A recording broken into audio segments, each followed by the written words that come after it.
أعوذ بالله من الشيطان الرجيم.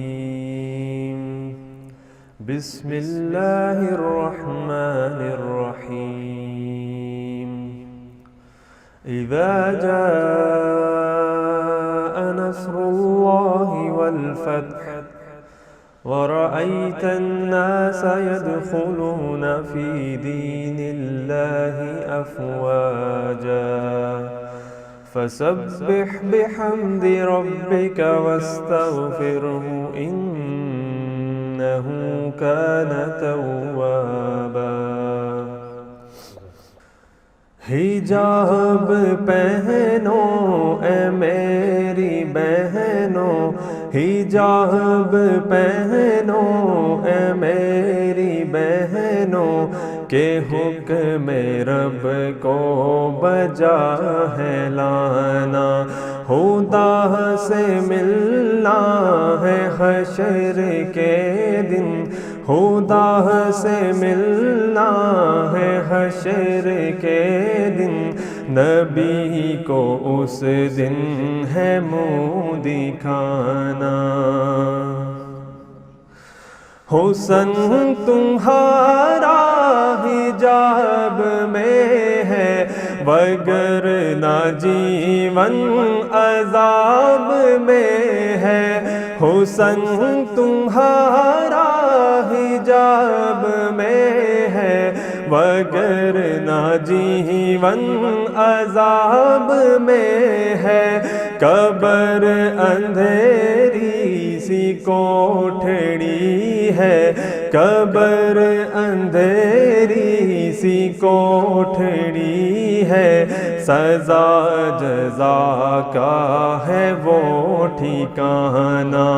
حجاب پہنو اے میری بہنوں، حجاب پہنو اے میری بہنوں، کہ حکم رب کو بجا ہے لانا، خدا سے ملنا ہے حشر کے دن، خدا سے ملنا ہے حشر کے دن، نبی کو اس دن ہے منہ دکھانا.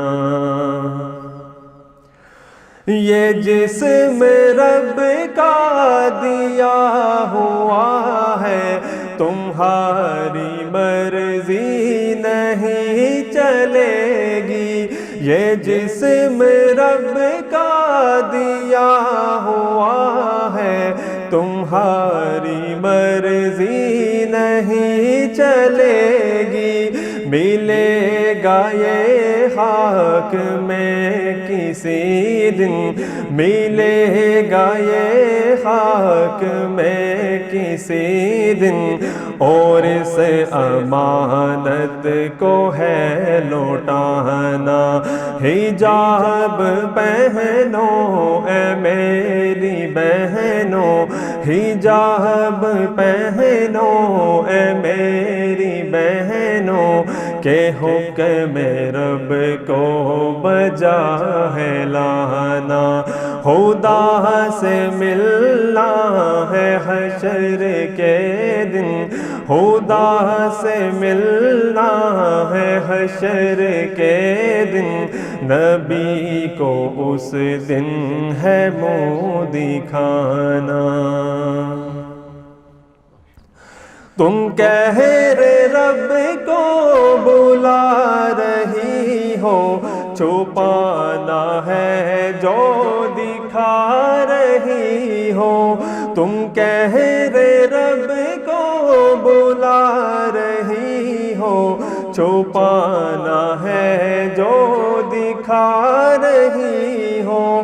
عذاب رب کو نہ دعوتیں دو، عذاب رب کو نہ دعوتیں دو، نہ دو برسنے کا ایک بہانہ.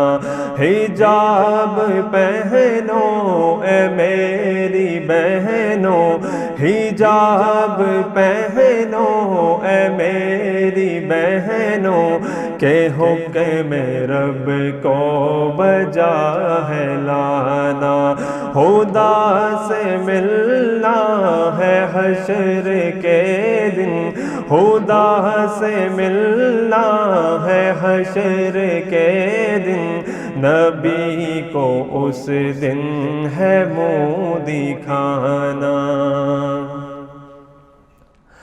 خبر نہیں تم کو کیا ہے پردہ کہ فاطمہ نے کیا ہے پردہ، خبر نہیں تم کو کیا ہے پردہ کہ فاطمہ نے کیا ہے پردہ، خدا کا باغی ہے وہ ہمیشہ، خدا کا باغی ہے وہ ہمیشہ کہ جس نے پردہ حقیر جانا، حجاب پہنو اے میری بہنوں، حجاب پہنو اے میری بہنوں کہ حکم رب کو بجا ہے لانا،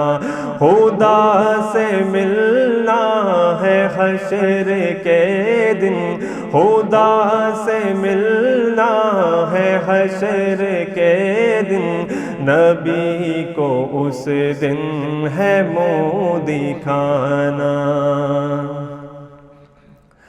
تم ہی سے ہے رونق گھروں کی، ہو میزباں تم ہی جنتوں کی، تم ہی سے ہے رونق گھروں کی، ہو میزباں تم ہی جنتوں کی، خدا را اپنی قدر کو سمجھو، خدا را اپنی قدر کو سمجھو، کسی کی باتوں میں نہ تم آنا، حجاب پہنو اے میری بہنوں، حجاب پہنو اے میری بہنوں کہ حکم رب کو بجا ہے لانا، خدا سے ملنا ہے حشر کے دن، خدا سے ملنا ہے حشر کے دن، نبی کو اس دن ہے منہ دکھانا۔ جو چوک چوراہوں پہ کھڑے ہیں، رسائی تم تک وہ چاہتے ہیں، جو چوک چوراہوں پہ کھڑے ہیں، رسائی تم تک وہ چاہتے ہیں، ظاہر ہدف ان کا اور ہی ہے، ظاہر ہدف ان کا اور ہی ہے، حقوق زن تو ہے بس بہانہ، حجاب پہنو اے میری بہنوں، حجاب پہنو اے میری بہنوں کہ حکم رب کو بجا ہے لانا،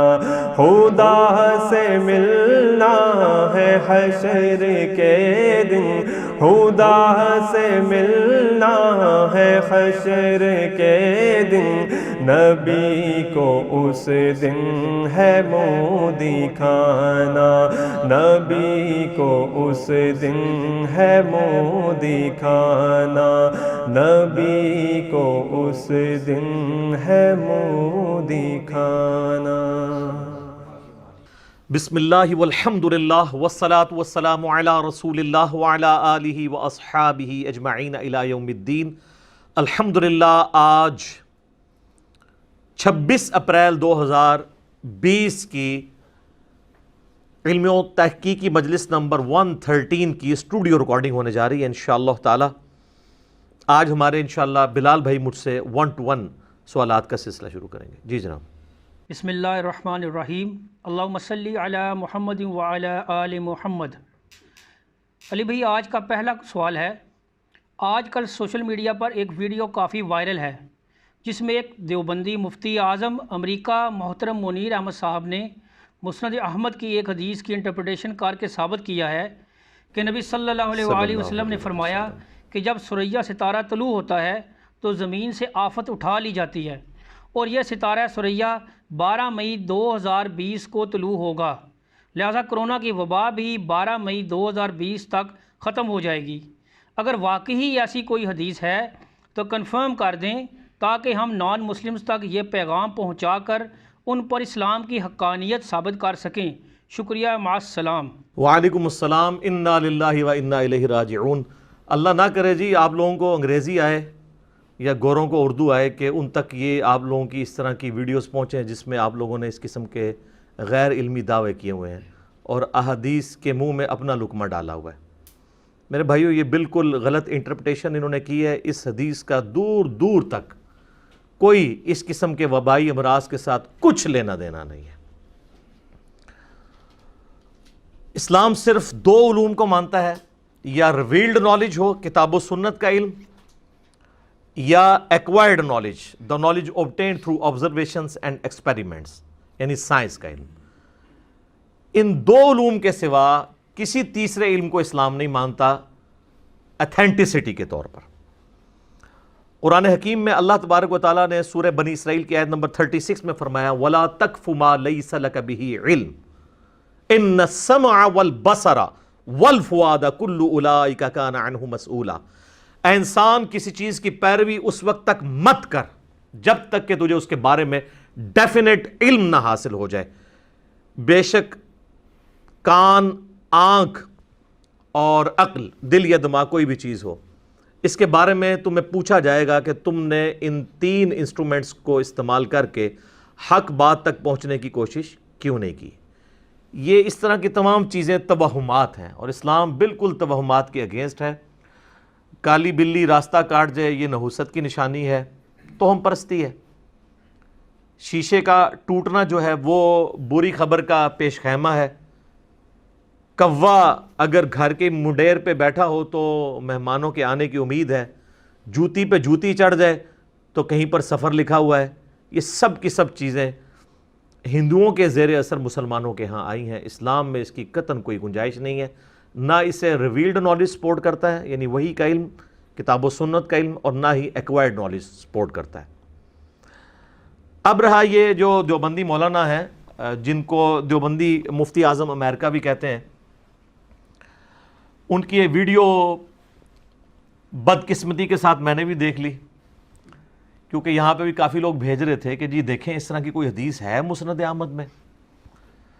تو جب ہم نے مسند احمد کھولی تو اس وقت جو آپ کے پاس PDF 14 جلدوں میں اویلیبل ہے، یا مکتبۃ الشاملہ کے اندر، اس کے اندر اس حدیث کا نمبر ہے 5105 انٹرنیشنل نمبر کے مطابق۔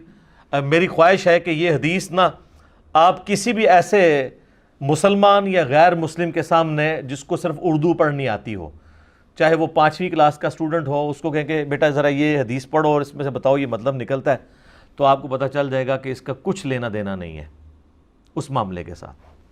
حدیث کے الفاظ کچھ یوں ہیں کہ سیدنا عبداللہ بن سراقہ رضی اللہ تعالیٰ عنہ ورحمہ اللہ تعالیٰ کہتے ہیں کہ میں نے عبداللہ بن عمر رضی اللہ تعالیٰ عنہما سے پوچھا اللہ کے نبی صلی اللہ علیہ وآلہ وسلم کے حوالے سے کہ جو پھلوں کی تجارت ہے اس کے بارے میں آپ کے پاس کوئی حدیث ہے تو بیان کریں۔ تو عبداللہ بن عمر رضی اللہ تعالیٰ عنہ نے فرمایا کہ ہمیں نبی صلی اللہ علیہ وآلہ وسلم نے آہا کے ختم ہونے سے پہلے پھلوں کی تجارت کرنے سے منع فرمایا۔ تو انہوں نے پوچھا یہ آہا کیا ہے؟ عین، الف اور ہا اور پھر آگے ہا۔ تو عبداللہ بن عمر رضی اللہ تعالی عنہما نے فرمایا کہ جب ثریا ستارہ طلوع ہوتا ہے یہ اس وقت کی نشانی ہے کہ وہ آہا کا یا آفت کا پیریڈ چلا جاتا ہے. وہ آفت کس پہ آتی ہے؟ پھلوں کے اوپر، یعنی ان کو کیڑا لگ جانا، ان کا خراب ہونا، یا پھلوں کے پکنے کا پیریڈ جو ہے جو کمپلیٹ ہوتا ہے وہ اس پیریڈ کے گزرنے کے بعد ہوتا ہے. اور اس کی نشانی عرب کے لوگوں نے رکھی ہوئی تھی کہ ثریا ستارہ جب طلوع ہوتا ہے، اور آج کی ڈیٹ کے اعتبار سے یعنی گرمیوں کا موسم جب شروع ہوتا ہے 12 مئی آلموسٹ، تو اس وقت تک جس پھل کو کیڑا لگنا ہوتا تھا، اس پہ آفت آنی ہوتی تھی، وہ آ چکی ہوتی تھی، اور جس نے پک کر تیار ہونا ہوتا تھا وہ تیار ہو چکا ہوتا تھا. تو ثریا ستارے کا کوئی آفت کے ساتھ لینا دینا نہیں تھا، بلکہ ایک ٹائم پیریڈ کو ڈیفائن کیا گیا. جیسا کہ ہمارے سب کانٹیننٹ کے اندر مونسون ہمیں پتہ ہے ساون کا مہینہ ہے، جولائی اگست کے اندر آتا ہے. اس کا کوئی اس کے ساتھ تو تعلق ہی نہیں ہے کہ آفات کا مہینہ ہے، یہ وہ تو آنی ہوتی ہے ہر دفعہ، ایک نیچرل پروسیس ہے. تو یہ اس چیز کا ذکر تھا، نہ کہ اس کا کسی وبائی مرض کے ساتھ یا کسی کورونا کی آفت کے ساتھ ریلیٹڈ تھی یہ چیز. یہ بالکل انہوں نے غلط انٹرپریٹیشن کی ہے. ہمارے یہاں پنجاب کے کلچر کے اندر بھی عموماً 15 اپریل کے بعد جو ہے وہ گندم کی کٹائی کا موسم شروع ہو جاتا ہے. اگر آپ سے کوئی پوچھے کہ جی گندم کی کٹائی کب ہوگی تو آپ کہیں گے 15 اپریل. تو عبداللہ بن عمر سے انہوں نے پوچھا کہ بتائیے کہ پھلوں کے بیچنے کا پیریڈ کون سا ہے کہ جس سے پہلے آپ پھل نہیں بیچ سکتے؟ تو انہوں نے کہا ثریا ستارہ جب نظر آئے گا نا اس کے بعد آپ پھلوں کو بیچ سکتے ہیں. اور اس کی ڈیٹیل پوری صحیح مسلم میں، تو مسند احمد میں تو بڑی دور چلے گئی، یہ حدیث مسلم شریف میں بھی موجود ہے عبداللہ بن عمر سے. چونکہ انہوں نے درس نظامی کے کورس میں بزرگوں کی کتابیں پڑھی ہوتی ہیں، یہ تو حصول برکت کے لیے ہوتی ہے. یہ میرا مقصد کوئی ٹانٹ کرنا نہیں ہے، صرف ان کے فالورز کو جگانا ہے کہ جن لوگوں پہ آپ نے رلائی کیا ہوا ہے نا، وہ لوگ علم حدیث سے کتنی واقفیت رکھتے ہیں. آپ کے ہاتھ میں تو اسلام 360 موجود ہے نا، تو صحیح مسلم کا میں آپ کو انٹرنیشنل نمبر بتا دیتا ہوں، وہ آپ کو آسانی سے مل جائے گا. صحیح مسلم میں انٹرنیشنل نمبر کے مطابق 3864 نمبر حدیث ہے، اور اس حدیث کے اوپر بھی باب موجود ہے. کئی ایک طرق اس کے امام مسلم لے کے آئے ہیں کہ جو پھلوں کی تجارت ہے وہ پھلوں کو کیڑا لگنے، ان پہ آفت آنے کے پیریڈ جو ہے نا اس سے پہلے آپ پھلوں کی تجارت نہیں کر سکتے، اس کے بعد کر سکتے ہیں. اسی طریقے سے یہ حدیث صحیح بخاری میں بھی موجود ہے. صحیح بخاری میں اس کا نمبر ہے انٹرنیشنل 2193. اس پہ امام بخاری نے باب باندھا ہے کہ جو وبا کا پیریڈ ہے وہ وبا جو پھلوں کے اوپر آتی ہے، کرونا نہیں سر، پھلوں والی وبا، اس پیریڈ کے ختم ہونے سے پہلے پہلے پھلوں کی تجارت کرنا منع ہے. اور اس کے نیچے امام بخاری وہ حدیث لے کے آئے ہیں ایک اور صحابی تھے سیدنا زید ابن ثابت سے رضی اللہ تعالیٰ عنہ.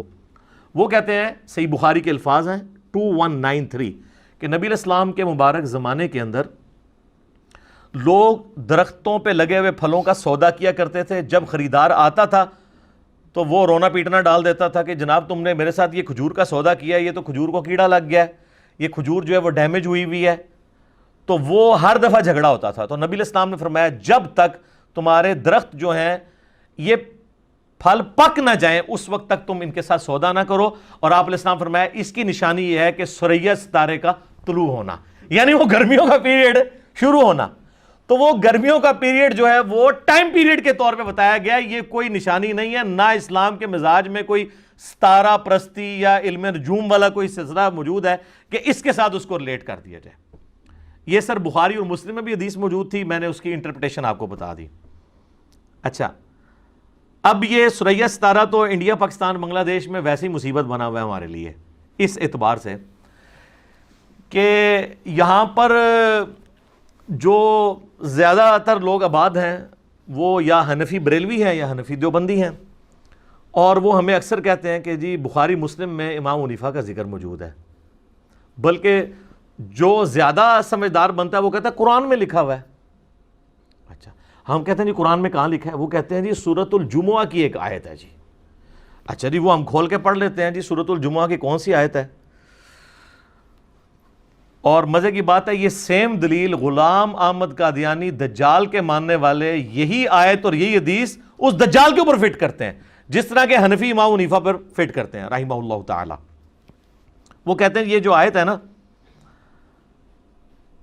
هو الذی بعث فی الامیین رسولا منہم یتلو علیہم آیاتہ ویزکیہم ویعلمہم الکتاب والحکمہ وان کانوا من قبل لفی ضلال مبین. یعنی وہی اللہ ہے جس نے امیین میں رسول کو بھیجا جو ان پر اللہ کی آیات تلاوت کرتے ہیں، ان کا تزکیہ کرتے ہیں، انہیں کتاب و حکمت کی تعلیم سکھاتے ہیں، اور اس سے پہلے یہ کھلی گمراہی میں تھے. وآخرین منہم لما یلحقوا بہم، اور ابھی اور لوگ ہیں جو ان کو آ کے ملیں گے، یعنی تابعین، صحابہ کرام کے بعد جو لوگ ایمان لے کر آئیں گے جو ان کا زمانہ پائیں گے. وَهُوَ الْعَزِيزُ الْحَكِيمُ، اور وہی غالب ہے، حکمت والا ہے. تو یہ جو الفاظ ہیں نا وَآخَرِينَ مِنْهُمْ لَمَّا يَلْحَقُوا بِهِمْ، اسی کانٹیکسٹ میں بخاری مسلم میں حدیث ہے، نبی علیہ السلام سے صحابہ نے پوچھا یہ کون لوگ ہیں جو بعد میں آئیں گے؟ تو آپ علیہ السلام کے پاس بیٹھے ہوئے تھے سیدنا سلمان فارسی. ایک لفظ ہے سلیمان، وہ پیغمبر کا نام ہے، سیدنا سلیمان بن داود علیہم السلام. یہ لفظ ہے سلمان، پیشنی زبر کے ساتھ ہے اور یا اس میں کوئی نہیں، سلمان. تو سیدنا سلمان فارسی جو پہلے آتش پرست تھے، اس کے بعد یہودی ہوئے، پھر عیسائی ہوئے، الٹیمیٹلی نبی علیہ السلام کے مبارک قدموں میں پہنچ کے مسلمان ہوئے. تو نبی علیہ السلام فارس کے لوگوں کا، ایران کے لوگوں کا ریگارڈ کرتے تھے، اور ظاہر ہے کہ یہ لوگ تو ہمیشہ سے ہی ایک سمجھ لیں پوری دنیا کے اندر فلاسفر مانے جاتے ہیں. یونان کے لوگ، انڈیا کے لوگ، انڈیا سے مراد یہ پورا ریجن، اور تیسرا ایران کے لوگ ہمیشہ سے. تو نبی علیہ السلام نے نا ان کے کندھے پر ہاتھ رکھا. بخاری مسلم کے الفاظ ہیں، آپ نے فرمایا دین اگر ثریا ستارے کی چوٹی پر ہوتا، اے وہی ثریا آ گئے. یعنی آپ نے ایک مثال بیان کی کہ اتنی دور بھی ہوتا نا تو فارس کے کچھ لوگ آ کے اسے حاصل کر لیتے. تو پہلی بشارت تو حضرت سلمان فارسی کے لیے تھی کہ اتنی دور سے یہاں تک پہنچے، اتنے ریلیجن بدل کے. اور دوسرا ان کے علاقے کے لوگوں کی تعریف کی کہ وہ ایسے کمیٹڈ لوگ ہیں اور ایسے جینیس لوگ ہیں. آپ بے شک ایران والوں کو جو مرضی کہیں، نبی الاسلام نے ایران والوں کی یہ تعریف بیان کی ہے. تو فارس کے لوگ، اس وقت پرشین امپائر تھی نا، فارس کہا جاتا تھا، تو یہ حاصل کر لیں. تو اب انہوں نے کہا، نبی علیہ السلام فرمایا نا اس کے علاقے کے لوگ، اور یہ مفتی صاحب کہہ رہے ہیں اس کے علاقے کا ایک بندہ، وہ تو لوگوں کی ایک پوری کمیونٹی کی بات ہو رہی ہے. اور دوسرا یہ جو حدیث ہے اس میں کسی بندے کا نام آیا ہے کیا؟ فارس میں صرف یہی شخصیت ہے؟ اب یہ علیحدہ ایک بحث ہے کہ امام حنیفہ رحمہ اللہ تعالیٰ بیسیکلی پیچھے سے جو ہیں وہ افغانستان کے رہنے والے ہیں، ان کے والد یا دادا جو ہے وہ کوفہ شفٹ ہوئے تھے. یہ یعنی فارسیوں نسل نہیں ہے، لہٰذا ان کے اوپر تو یہ فٹ بھی نہیں ہوتی اس طریقے سے. چلے اگر کوئی کھینچ تان کے کرنا چاہتا ہے، جو پیورلی فارسیوں نسل لوگ ہیں یہ امام ابو الحسین مسلم بن حجاج القشیری، نیشاپوری. نیشاپور آج بھی ایران کا شہر ہے، آپ گوگل ماریں ذرا آپ کو پتہ چل جائے گا. گوگل حافظہ اللہ تعالی، شیخ گوگل، وہ آپ کو بتا دے گا نیشاپور آج بھی موجود ہے. امام مسلم وہاں سے ہیں، امام حاکم جنہوں نے بخاری مسلم پہ المستدرک للحاکم لکھی ہے، چھوٹی ہوئی حدیثیں جمع کی ہیں اسی شرط کے اوپر، وہ نیشاپور کے رہنے والے ہیں. امام بخاری آخری وقت میں نیشاپور چلے گئے تھے، وہ تو پھر وہاں پہ خلق قرآن والا ایک مسئلہ ہوا جو میں نے پچھلی دفعہ آپ کو بتایا تھا، ان کو نکلنا پڑا. تو وہ گڑھ تھا علم کا، نیشاپور ایران. تو یہ تو امام مسلم کے اوپر بدرجہ اولا فٹ ہوتی ہے. اور دوسری طرف یہاں پہ جو قادیانی دجال کے ماننے والے ہیں وہ کہتے ہیں غلامت قادیانی پہ. بلکہ مجھے صحیح طرح یاد ہے آج سے تقریباً 10-12 سال پہلے کچھ قادیانی نوجوان یہاں آئے، انہوں نے کہا جی وہ بخاری میں جو ہے وہ ہمارے حضرت جی کا ذکر موجود ہے. میں نے کہا جی بخاری یہ پڑھ لیں، اس میں کہاں لکھا ہوا ہے؟ یہ تو ایک جنرل حدیث ہے، اس میں کہاں سے یہ آ گیا؟ یہ تو کسی پہ بھی فٹ کر دیں گے آپ پکڑ کے. تو اس طریقے سے تو نہیں ہوتا. جس طرح حنفیوں کو بتایا گیا کہ امام حنیفہ کا ذکر بخاری مسلم میں ہے، قادیانیوں کو بتایا گیا کہ غلامت قادیانی دجال کا ذکر موجود ہے، حالانکہ کوئی لینا دینا نہیں. تو وہاں پہ بھی ثریا ستارے کا ذکر آتا ہے. تو وہ تو نبی علیہ السلام نے ان کی تعریف کی تھی کہ اتنی کمٹمنٹ والے ہیں کہ اتنی دور سے ہوتے ہوئے حق کی تلاش میں یہاں پہنچ گئے. اور سر جان کے مان پائے ہیں تو ہم بھی عرض کریں، ہمیں لوگ کہتے ہیں نا جی یہ بریلویوں کے گھر پیدا ہوا، پھر یہ دیوبندیوں کے ساتھ اٹیچ ہو گیا، پھر اہل حدیث کے ساتھ، اب یہ کہتا ہے میں کسی فرقے سے نہیں ہوں اور میں خالی مسلمان ہوں. سر پوری بات طے کریں. میں اس کے بعد یہ کہتا ہوں کہ میں ان سارے فرقوں کو مسلمان بھی سمجھتا ہوں، یہ بھی آگے بولا کریں. اور ان کے پیچھے نمازیں بھی پڑھتا ہوں. میں نے اپنی مسجد چندہ بک مدرسہ الگ سے نہیں بنایا، کوئی فرقہ لانچ نہیں کیا، تو کہتے ہیں یہ عنقریب پتہ نہیں کیا ہو جائے گا. تو جناب حضرت سلمان فارسی کو بھی لوگ کہتے ہوں گے کہ تم پہلے جو ہے وہ آتش پرست تھے، پھر یہودی ہوئے، پھر عیسائی ہوئے، اب مسلمان ہوئے، پتہ نہیں کیا ہو جاؤ گے. تو کچھ بھی نہیں ہوئے، جو ایسے ہو ہی رہے. مسلمان مرے نے، انشاءاللہ ہم بھی مسلم ہی مریں گے انشاءاللہ تعالی. وَلَا تَمُوتُنَّ إِلَّا وَأَنْتُمْ مُسْلِمُونَ. ٹھیک ہو گیا. هُوَ سَمَّاكُمُ الْمُسْلِمِينَ مِنْ قَبْلُ وَفِي هَذَا. لیکن ان کو میرا خیال بات اسی وقت سمجھ آنی ہے جب کسی پتھر میں سے آواز آئی نا ایھا المسلم. جو مسلم شریف میں حدیث ہے نا کہ جب دجال کے ساتھ جنگ ہو رہی ہوگی مسلمانوں کی تو صرف ایک درخت ہے غرقت جو پناہ دے گا یہودیوں کو، ورنہ اگر کسی پتھر کے پیچھے بھی کوئی یہودی چھپا ہوا نا تو وہ پتھر بھی بولے گا ایھا المسلم، اے مسلم میرے پیچھے یہودی ہے، اسے قتل کرتے. یعنی یہ عام یہودی کو نہیں، یعنی جنگ کے دوران کی بات ہو رہی ہے. تو ان کا یہ تو کہتے ہیں فرقہ ہونا چاہیے. ان کو آواز آئی نا مسلم کی تو انہیں کہہ رہے ہیں کوئی انجینئر صاحب کی ویڈیو پیچھے چل پئی ہے. ٹھیک ہے نا، کیونکہ یہ تو کہتے ہیں ہم بریلوی دیوبندی اہل حدیث شیعہ ہیں، یہ مسلم نام سے ہی چڑھتے ہیں. احادیث میں تو مسلم کے الفاظ موجود ہیں. انشاءاللہ ہماری ویڈیوز کی برکت سے ابھی ہمیں نظر آنا شروع ہو گیا انشاءاللہ کہ یہ ایھا المسلم تک بات کافی ساری ادھر تو پہنچ چکی ہے. اور جب انڈیا، پاکستان، بنگلہ دیش اور افغانستان میں انقلاب آ جائے تو باقی تو ویسے ہی کور ہو جاتے ہیں، کیونکہ ساری دنیا میں فتنہ ان علاقے کے علماء کا پھیلایا ہوا ہے، یہیں سے ایکسپورٹ ہوتا ہے باہر. ایون چائنا میں بریلوی اور دیوبندیوں کی مسجدیں ہیں، ان کو پتہ بھی نہیں ہے کہ یہ کون سے دو باپے ہیں جن کے اوپر ہم لڑ رہے ہیں. وہ انڈیا کے 2 شہروں کے اوپر 2 مدرسوں کے اوپر لڑ رہے ہیں. تو یہ ثریا ستارے کے ساتھ چونکہ انہوں نے بھی ذکر کیا ہے نا کہ جی وہ یہ ثریا ستارہ وہی ہے جس میں ہمارے بزرگوں کا ذکر آتا ہے، تو میں نے یہ ضروری سمجھا کہ میں اس کا پورا اس حوالے سے جواب دے دوں. اب میرے بھائیوں تھوڑا سا میں موقع غنیمت جانتے ہوئے یہ جو اکثر علم نجوم کے بارے میں لوگ پوچھ رہے ہوتے ہیں اس کی شرعی حیثیت کیا ہے، تو وہ بھی اس کے ساتھ میں ایڈ کر دوں. صحیح بخاری اور صحیح مسلم کی متفق علیہ حدیث ہے.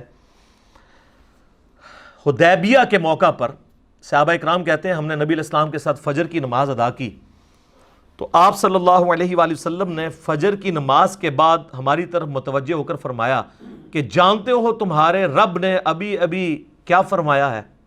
ڈائریکٹ وہی آ رہی سر، اس کیفیت کو صحابہ اکرام ہی فیل کر سکتے ہیں. جانتے ہو تمہارے رب نے ابھی ابھی کیا فرمایا ہے؟ تو صحابہ نے کہا اللہ اور اس کا رسول بہتر جانتے ہیں. آپ نے فرمایا کہ تمہارا رب فرماتا ہے کہ صبح لوگوں نے 2 حال پر کی ہے. ایک وہ لوگ ہیں جنہوں نے ستاروں پر ایمان لاتے ہوئے اور اپنے رب سے کفر کی حالت میں صبح کی ہے، جنہوں نے یہ کہا کہ یہ بارش جو رات کو ہوئی تھی یہ ستاروں کی وجہ سے ہوئی تھی، وہ ستاروں پر ایمان لے آئے اور اپنے رب کا کفر کر دیا. اور جنہوں نے یہ کہا کہ یہ بارش جو ہے وہ اللہ کی وجہ سے ہوئی، ستاروں کی وجہ سے نہیں ہوئی، وہ اپنے رب پر ایمان لائے اور ستاروں کا کفر کر دیا. یعنی صحابہ کرام علیہم رضوان. اس سے آپ کو پتہ چل جائے گا کہ ستاروں کے علم کی کیا حیثیت ہے اسلام میں. اسی طریقے سے میرے بھائیوں سنن ابی داؤد اور سنن ابن ماجہ میں حدیث ہے، نبی علیہ السلام نے فرمایا جس نے علم نجوم حاصل کیا اس نے جادو کا حصہ حاصل کر لیا. سنن ابی داؤد میں ایک اور حدیث ہے، جو شخص کسی کاہن کے پاس گیا اس نے محمد صلی اللہ علیہ وآلہ وسلم پر اتری ہوئی شریعت کا انکار کر دیا، بیزاری کا اظہار کر دیا. وَلِعَوْذُ بِاللَّهِ تعالی. صحیح مسلم میں ایک اور حدیث ہے، جو شخص کاہن کے پاس گم شدہ شے کا حساب کتاب لگوانے کے لیے گیا 40 دن تک اللہ تعالیٰ اس کی نماز بھی قبول نہیں کرے گا. یہ صحیح مسلم میں حدیث ہے.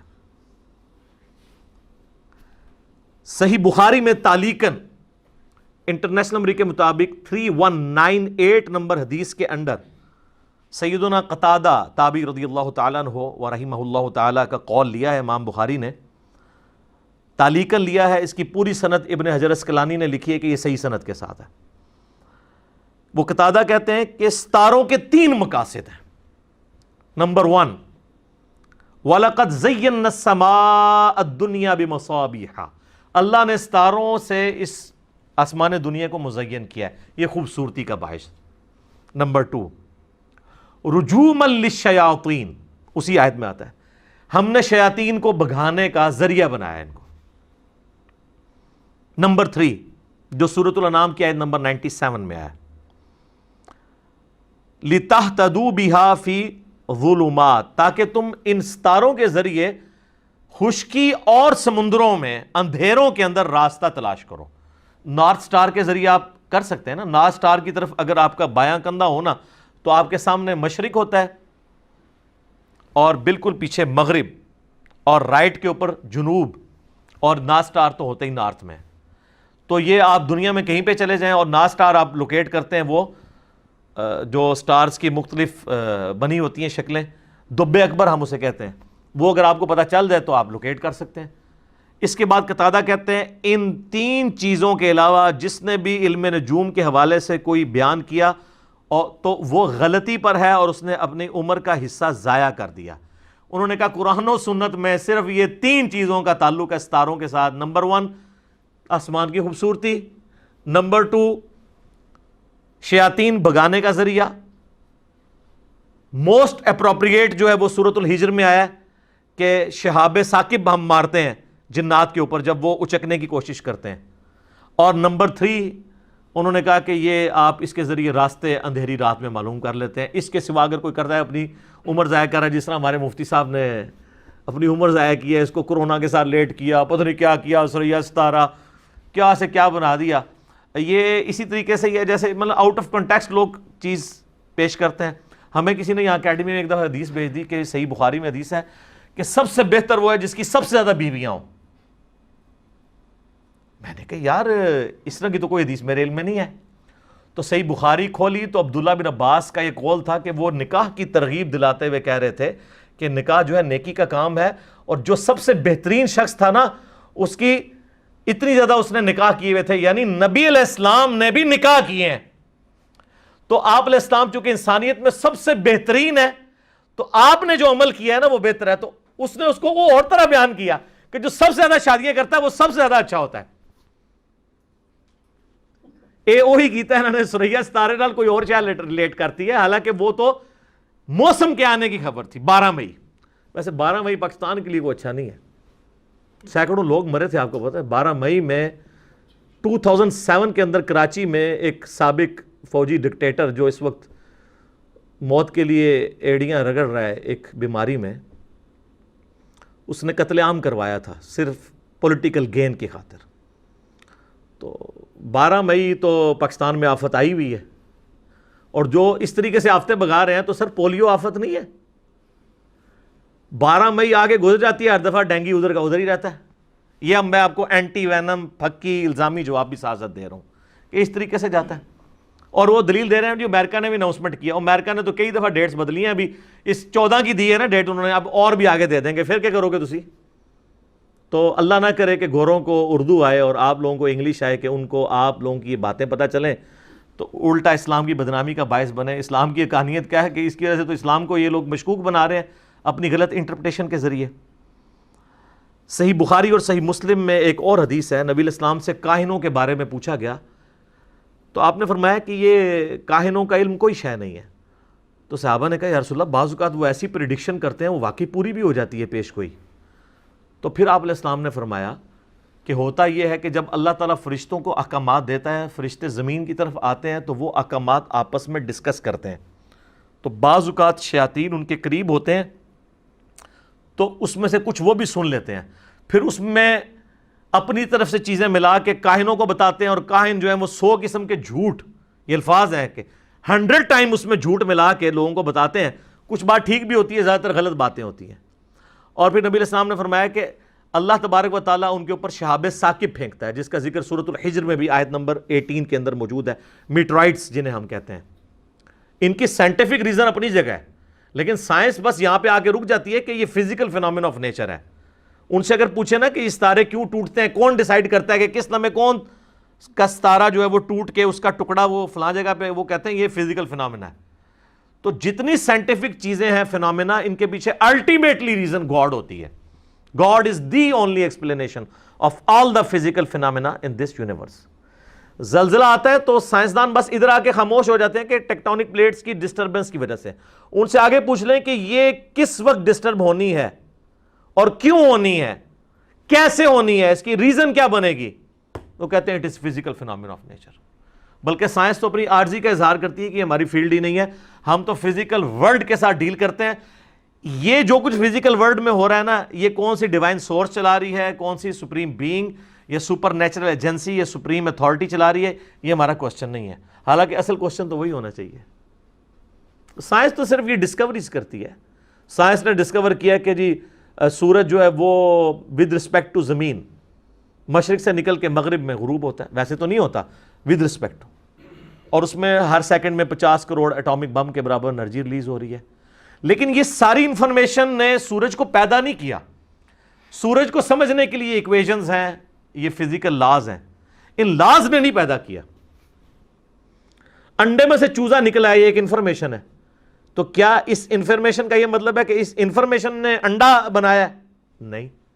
انڈے کو سمجھنے کے لیے، چوزے کو سمجھنے کے لیے انفارمیشن ہے. بنانے والا تو اللہ ہے. تو ستاروں کا علم کی کوئی اسلام میں حیثیت نہیں ہے. جو لوگ اس طرح کی حرکتیں کرتے ہیں اور جا کے ان سے کاہنوں سے حساب کتاب لگاتے ہیں، اور میں دیکھتا ہوں بڑے بڑے مذہبی لوگ بھی جو ہے نا وہ حساب کتاب لگوا رہے ہوتے ہیں. اس قسم کے حساب کتاب نہ آپ لگوایا کریں. اور وہ تکے لگاتے ہیں، تکے پورے ہو جاتے ہیں. اور پاکستان میں تو آپ ہر قسم کا تکے یہاں پہ پورا ہو جاتا ہے. یہاں پہ حالات و واقعات تو کسی وقت بھی بگڑ جاتے ہیں، کسی وقت ٹھیک ہو جاتے ہیں. اور پھر لوگ وہ پوچھ رہے ہوتے ہیں کہ جناب یہ کیسے پتہ چل گیا، کیسے کر دیا. تو میں پھر ان کو آخری جواب یہی دے سکتا ہوں کہ میں اپنی میکینیکل انجینئرنگ میں ایک سبجیکٹ ہے مشین ڈیزائن، اس کا ایک فارمولہ کسی بزرگ کو، کسی کاہن کو، کسی صاحب کشف کو، سارے اب یہ ہو گئے نا، کسی استدراج والے کو لکھ کے دیتا ہوں، وہ دیکھ کے پڑھ کے بتا دے. دل کا حال چھوڑ دو، دیکھ کے. صرف پڑھنے کی بات کر رہا ہوں، سمجھانا تو سوچ بھی نہیں سکتا وہ کہ یہ لکھا کیا ہوا ہے. دیکھ کے بھی نہیں پڑھ سکتا، سمجھانا تو بڑی دور کی بات ہے. اگر کوئی سمجھتا ہے تو آ جائے، پھر کر لیتے ہیں چیک، لکھ دیتے ہیں آپ کے سامنے، میڈیا کو بلا لیتے ہیں تو مان لیں گے آپ کو. ویسے تو ساری کے ساری ویڈیوز دیکھ کے آپ کے اندر سے ایک ہی آواز نکلے گی کہ واقعی یار مرنے سے پہلے اے مسلمان کر لے اس پہ غور، کتابوں کا خدا اور ہے، بابوں کا خدا اور. اور یہ مجلس نمبر 100 کتابوں کا خدا اور بابوں کا خدا، اس میں آلموسٹ 50، وہ سمجھ لیں 50 قسطیں تو ریکارڈ ہو چکی ہوئی ہیں نا، 50 ٹاپکس ہیں. اب تو نیا بھی عرض کر دیا اس میں جی. اسی کا ایک نیا ورژن آیا ہے. وہ ایک بزرگوں نے ہمارے بعد میں کہا تھا نا کہ جی اس کو کیا پتا بابا کیا ہوتا ہے. بابے کا ایک وکھرا جہاں ہوتا ہے، اس کا اپنے جہاں میں ایک جہاں ہوتا ہے. تو اسی سے ہی یعنی ایک چیز پک ہوئی کہ یار یہ جو ہم کہتے ہیں نا مرنے سے پہلے اے مسلمان کر لے اس پہ غور، کتابوں کا خدا اور ہے، بابوں کا خدا اور. تو اسی قافیے کے اوپر ایک اور شعر بھی بن جاتا ہے اس اعتبار سے کہ کہنے کو تو دین سب کا اسلام ہے، لیکن صوفی بھی کہتے ہیں ہم اسلام کے ماننے والے ہیں، سلفی بھی کہتے ہیں ہم اسلام کے ماننے والے ہیں، سنی بھی کہتے ہیں، شیعہ بھی کہتے ہیں، اور آف شوٹ صاحب لے لیں، بریلوی، دیوبندی، اہل حدیث، سب کے سب کہتے ہیں کہنے کو تو دین سب کا اسلام ہے، لیکن کتابوں کا جہاں اور ہے، بابوں کا جہاں اور. یہ کتابوں کا جہاں. تو بہرحال ان ساری چیزوں کی بعد آپ کے اندر سے آواز نکلتی ہے کہ نہ میں وابی نہ میں بابی، میں ہوں مسلم علمی کتابی.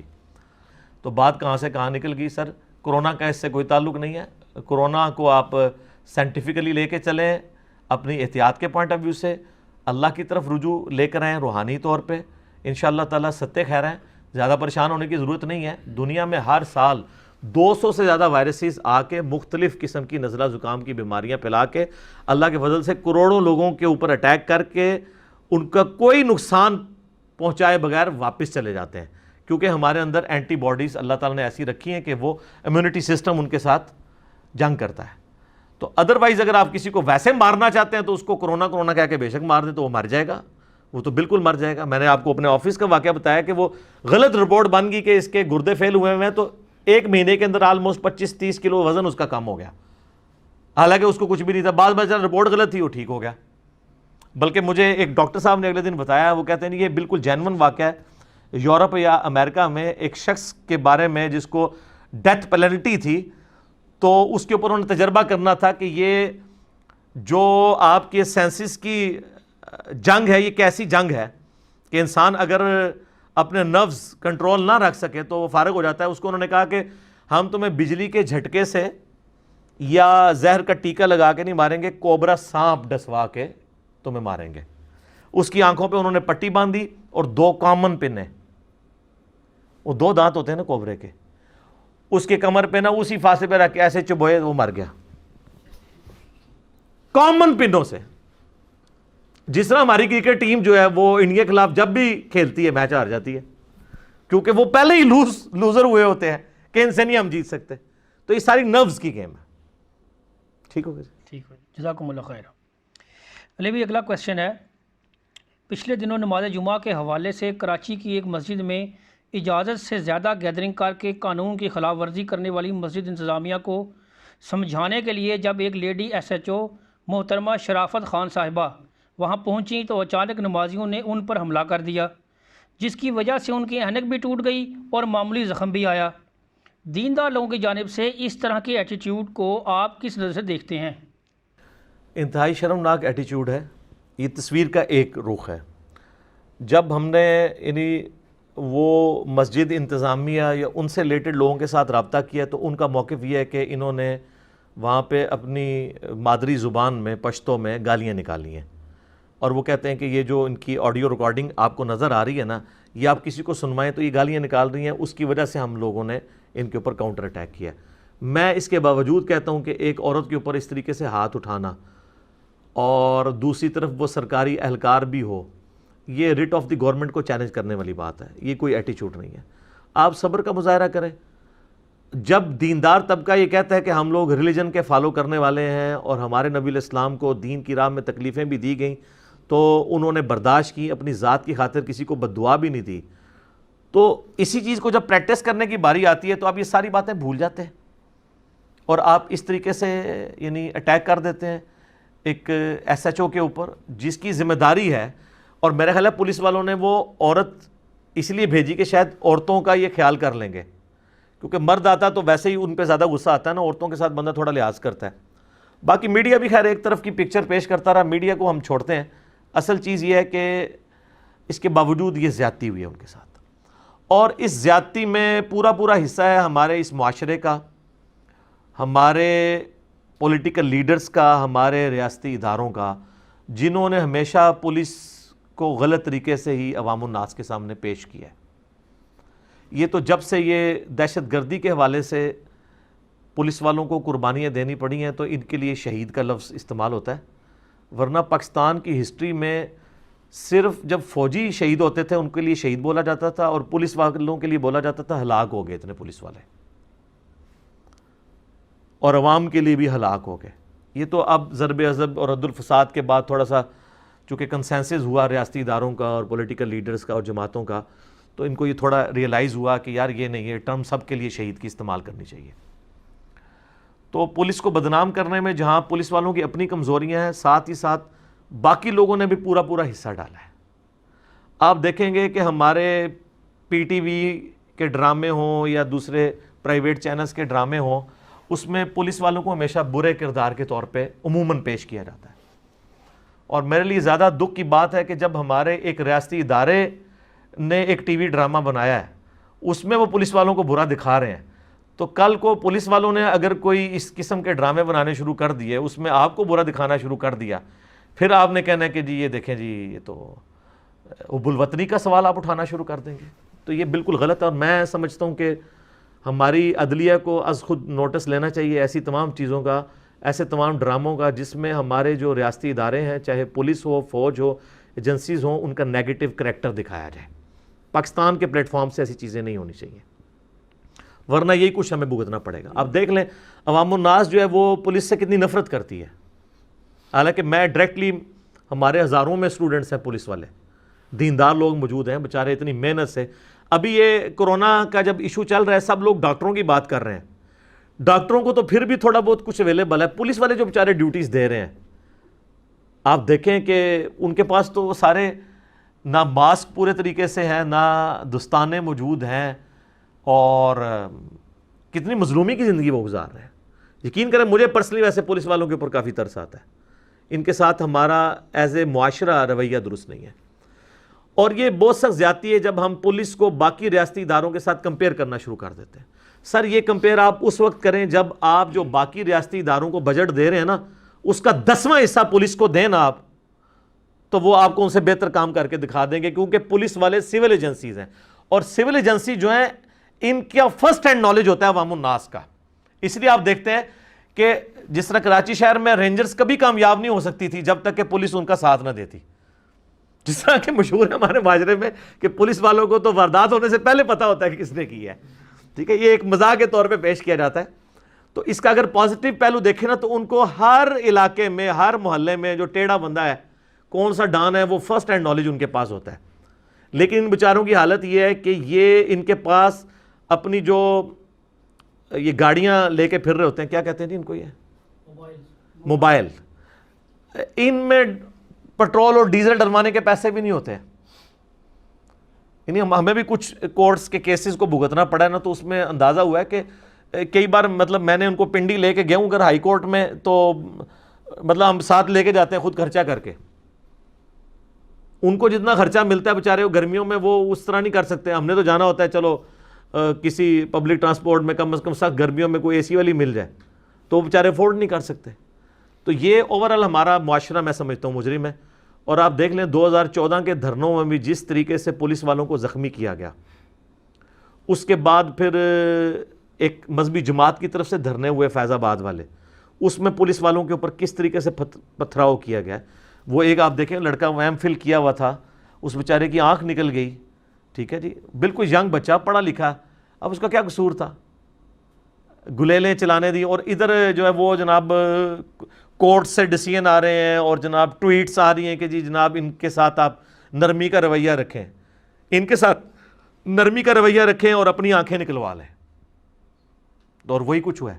میں نے دیکھا ہے کہ نہ ہماری نیشن, نہ ہمارے ریاستی ادارے, نہ ہمارے پولیٹیکل لیڈرز, ایون نہ ہماری عدلیہ پولیس کے پیچھے کھڑی ہوتی ہو, کوئی نہیں.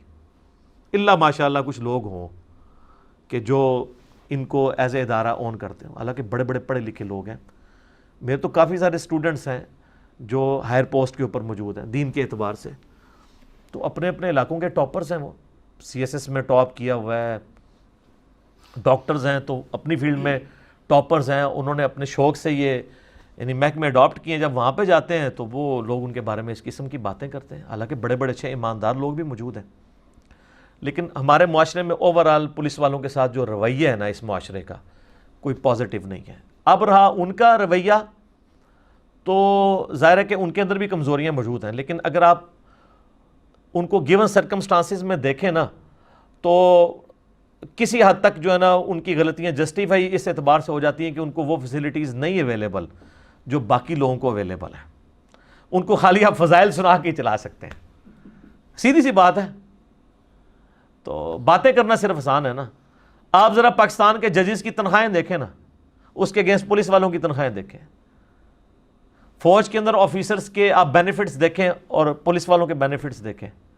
جب آپ ان کو وہ کچھ نہیں دے رہے ہیں تو آپ ان سے کیوں ایکسپیکٹ کر رہے ہیں کہ آپ اس قسم کے فرشتے بن کے آپ کو نظر آئیں گے. اور پھر اگلی بات ہے وہ اسی معاشرے کا حصہ ہے, باہر سے تو نہیں ہم نے امپورٹ کیے ہوئے. اس معاشرے میں اگر کوئی 2 نمبر ہے تو وہی اگر پولیس میں چلا جاتا ہے 2 نمبر ہوگا. اسی طریقے سے اگر پولیٹیکل لیڈرز میں لوگ خراب موجود ہیں تو ججز میں بھی ہیں, فوج کے اندر بھی ہیں, پولیس کے اندر بھی ہیں. اس کی وجہ سے پورے ادارے بدنام نہیں ہو جاتے, وہ چند انڈیویجولز ہیں. اور وہ انڈیویجول اس لیے ہیں کہ ایز اے نیشن ہمارے اندر اس طرح کی کمزوریاں موجود ہیں. گراس روٹ لیول سے ہم لوگ صرف اپنے بچوں کی تعلیم پر توجہ دے رہے ہیں, تربیت کوئی نہیں ہے, تربیت زیرو ہے. جس کا میں آپ کو ایک منہ بولتا ثبوت دیتا ہوں.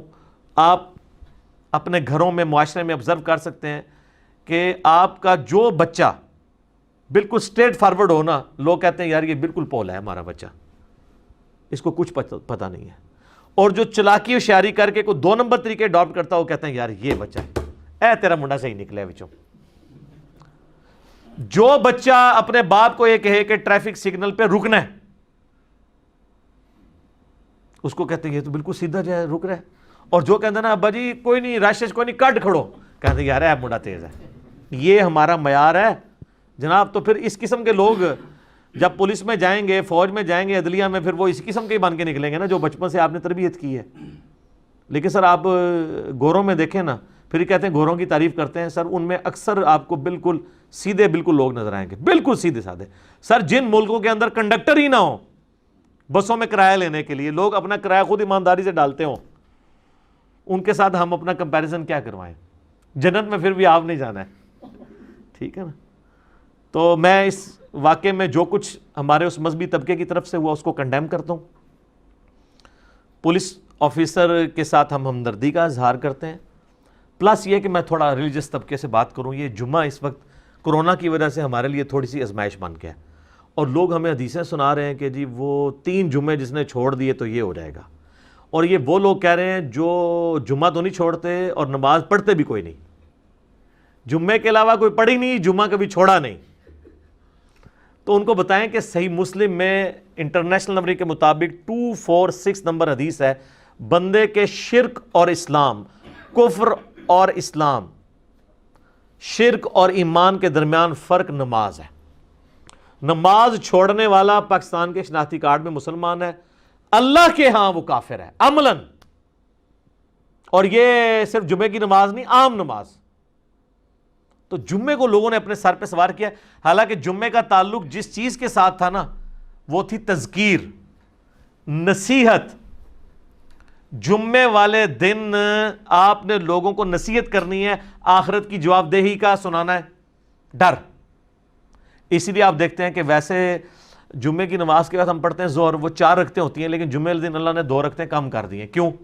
کہ تقریر سننی ہے آپ نے.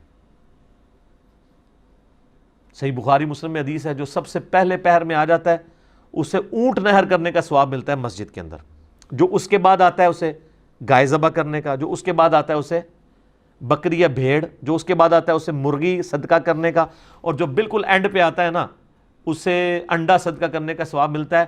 اور جب ممبر پر خطیب چڑھ جاتا ہے تو فرشتے اپنے رجسٹر بند کر دیتے ہیں، اور بخاری مسلم کے الفاظ ہیں پھر وہ ذکر سننا شروع کر دیتے ہیں. ذکر کیا؟ وہ تقریر کو کہا گیا، یاد دہانی، انا نحن نزلنا الذکر وانا لہ لحافظون. یہ قرآن بھی تو اللہ کی یاد دلاتا ہے نا. صحیح مسلم میں اوپر تلے 4 حدیث ہیں کہ نبی علیہ السلام کہ جمعے کا خطبہ قرآن کی آیات ہوا کرتی تھی، خصوصاً سورہ قاف، سورت نمبر جو 50 ہے، پارہ نمبر 26 میں آپ کی تقریر یہ ہوتی تھی. تو جمعے کا مقصد ہے تقریر، اور تقریر میں نکاح، طلاق، استنجے کے مسائل نہیں، پولیٹیکل ایشوز. لہذا جمعہ پڑھانے کا منصب بیسیکلی علماء کا نہیں ہے، حکمرانوں کا ہے. شاہ فیصل مسجد میں پرائم منسٹر کو خود جمعہ پڑھانا چاہیے. چلے نماز پڑھانے کے لیے کوئی عالم دین آگے کر دیں، جمعے کی تقریر پرائم منسٹر کو کرنی چاہیے. ہر شہر میں ڈپٹی کمشنر خود جمعہ پڑھائے، تقریر خود کرے، ٹھیک ہے، باقی جو ہے وہ. بلکہ اب یہ پی ٹی آئی کی گورنمنٹ نے تو شروع بھی کیا ہے، انہوں نے چھوٹے چھوٹے لیکچر شروع کروائے ہیں جمعے والے دن مختلف مساجد کے اندر پولیس آفیسرز کے. 1-2 جگہ پہ میں نے آبزرو کیا ہے. تو چلے وہ اگر ان کو ممبر پہ نہیں چڑھنے دیتے، چلو جمعے کے بعد ہی کوئی 2-4 باتیں وہ کر لیں کہ آپ ہمیں سجیسٹ کریں. تو یہ جمعے کا مقصد تھا. لہٰذا اب یہ جو لوگ کہہ رہے ہیں جمعے ہمارے چھوٹ رہے ہیں، یہ وہ لوگ ہیں جنہوں نے کبھی تقریر سنی نہیں ہے، دوسری اذان کے وقت مسجد میں جا رہے ہوتے ہیں. تو یہ کون سا جمعہ پڑھ رہے ہیں؟ اور پھر ان کے وہ علماء بھی کہہ رہے ہوتے ہیں کہ جی وہ اصل خطبہ عربی والا ہے، اصل عربی والا ہے، جو وہ عالم کو خود نہیں اس کا ترجمہ پتا ہوتا، نہ آڈینس کو پتا ہوتا ہے، وہ اصل ہے. اور یار جب ممبر پہ چڑھ گئے نا، آپ تقریر شروع کر دی، تو اب آپ آنے والے کا بس صرف ٹوٹل پورا ہوگا، جمعے کا ایکسٹراڈنری ثواب اس کا ختم، صرف فرض ادا ہوگا. تو چونکہ یہ پولیٹیکل گیدرنگ ہے، اس لیے زور تھا کہ جمعہ نہ چھوڑا جائے تاکہ مسلمان ایک پیج پہ رہیں. انہوں نے سے پکڑ کے بتا دیا وہ جی مسلم شریف میں حدیث ہے، نبی علیہ السلام نے فرمایا کہ لوگ جمعہ چھوڑنے سے باز آ جائیں ورنہ اللہ تعالیٰ ان کے دلوں پر مہر لگا دے گا. کیوں؟ کہ وہ مسلمانوں کی مین سٹریم سے ہٹ جائیں گے. ابو داؤد، ترمذی، نسائی، ابن ماجہ میں حدیث ہے جس نے 3 جمعے چھوڑ دیے اللہ تعالیٰ اس کے دل کے اوپر مہر لگا دے گا. وہ جمعے سے مراد 2 رکعتیں نہیں ہیں، عربی خطبہ نہیں ہے، اصل میں وہ تقریر ہے جس میں کہانیاں نہ سنا رہے ہوں، قرآن و سنت سنا رہے ہوں، ورنہ وہ عام نماز ہی ہے. پھر مسلم شریف میں حدیث ہے جو لوگ جمعے والے دن مسجد میں نہیں آتے، اپنے گھروں میں رہتے ہیں، میرا دل کرتا ہے کہ میں اپنی جگہ کسی اور کو امام مقرر کروں اور ان کو گھروں سمیت آگ میں جلا دوں. کتنی بڑی تھریٹ ہے. اس طریقے سے ابو داؤد میں حدیث ہے، نبی علیہ السلام نے فرمایا کہ جمعہ صرف 4 لوگوں کو معاف ہے، یا وہ غلام ہو، یا عورت ہو یا بچہ ہو یا مریض ہو. تو اب ہم کیٹاسٹرافک کنڈیشن سے گزر رہے ہیں. مرض کی کیٹاگری کسی درجے تک فال کرتی ہے. گورنمنٹ نے ڈیسیژن کیا ہے جمعے کے حوالے سے جو اسٹرکشنز لگائی ہیں تو اس کو فالو کریں. اس پہ آپ کے اوپر کوئی گناہ نہیں ہوگا. آپ زور کی نماز گھر میں ادا کر لیں. بخاری مسلم دونوں میں موجود ہے جب تیز بارش ہوتی یا سخت سردیاں ہوتی تو نبی الاسلام کہتے ہیں اذان کے ساتھ ایڈ کرواتے صلو فی الرحال، حی علی الصلاۃ حی علی الفلاح چھوڑ دیتے اور یہ کہتے کہو صلو فی الرحال، گھروں میں نماز پڑھ لو. صلو فی بیوتکم، اپنے گھروں میں ہی نماز پڑھ دو. لوگ کہتے ہیں وہ اس لیے کہ کیچڑ تھا. چلو بارش کے لیے تو کیچڑ تھا، سخت سردیوں میں کیا مسئلہ تھا؟ تردد آنے میں، سخت گرمیوں میں بھی. تو جہاں پہ آسانی ہے وہ آپ لوگوں کو لینے دیں. ویسے میں نے اس کے اوپر کرونا کے حوالے سے میری کافی ساری ویڈیوز اپلوڈڈ ہیں. گھر میں نماز پڑھنا، تراویح کے حوالے سے، نفلی نمازیں تو ویسے ہی گھر میں افضل ہیں. تو یہ چونکہ لوگوں کے دماغ پہ یہ جمعہ اس اعتبار سے سوار ہوا ہے اس لیے وہ کہتے ہیں کہ ہمیں جو مرضی ہو جائے. لوگوں نے تو گھروں میں جمعے شروع کروا دیے ہیں. یہ نئی بدعت شروع ہو گئی ہے. لوگ سمجھتے ہیں کہ 2 رکعتیں پڑھنا اور ممبر پہ 2-4 آیتیں پڑھنا یہ جمعہ اس کا نام ہے. جمعہ اس چیز کا نام نہیں تھا. جمعہ تھا نصیحت کے لیے، تذکیر کے لیے، ایک پبلک گیدرنگ کے پوائنٹ آف ویو سے. گھروں میں آپ جمعے کی جگہ زور کی نماز ہی پڑھیں گے. جمعے کی نماز پڑھنے کی ضرورت نہیں ہے. اور جو اس طریقے سے چھپ کے جمعے پڑھ رہے ہیں اور پھر بعد میں پولیس والوں کے اوپر اس طریقے سے تشدد کرتے ہیں، یہ کوئی اسلام کا اچھا چہرہ لوگوں کے سامنے پیش نہیں کر رہے. ہم ان کے لیے دعا ہی کر سکتے ہیں، اللہ تعالیٰ ان کو ہدایت دے. ٹھیک ہو گیا؟ علی بھائی اگلا سوال ہے. ایک اسلامی بہن کا کہنا ہے میرے ہسبینڈ وفات پا چکے ہیں اور ان کے نام پر بینک میں 20 لاکھ روپے رکھے ہیں. میری آمدن کا بھی کوئی ذریعہ نہیں اور میرے بچے بھی اسکول میں پڑھتے ہیں اور ان کا خرچہ بھی اسی رقم کے پروفٹ سے پورا ہوتا ہے. کیا مجھے اس رقم پر زکوٰۃ ادا کرنی ہوگی؟ ہاں جی، زکوٰۃ تو ادا کرنی ہوگی. ظاہر ہے ایک مشکل وقت ہے آپ کے اوپر، اور صرف یہ ان کا مسئلہ نہیں ہے. اس کے علاوہ بھی اکثر لوگ سوال یہ پوچھتے ہیں کہ جی میرے پاس اتنی جمع پونجی ہے لیکن میرا کوئی کمانے والا نہیں ہے تو میں زکوٰۃ دوں گا یا نہیں، یا زکوٰۃ دوں گی یا نہیں.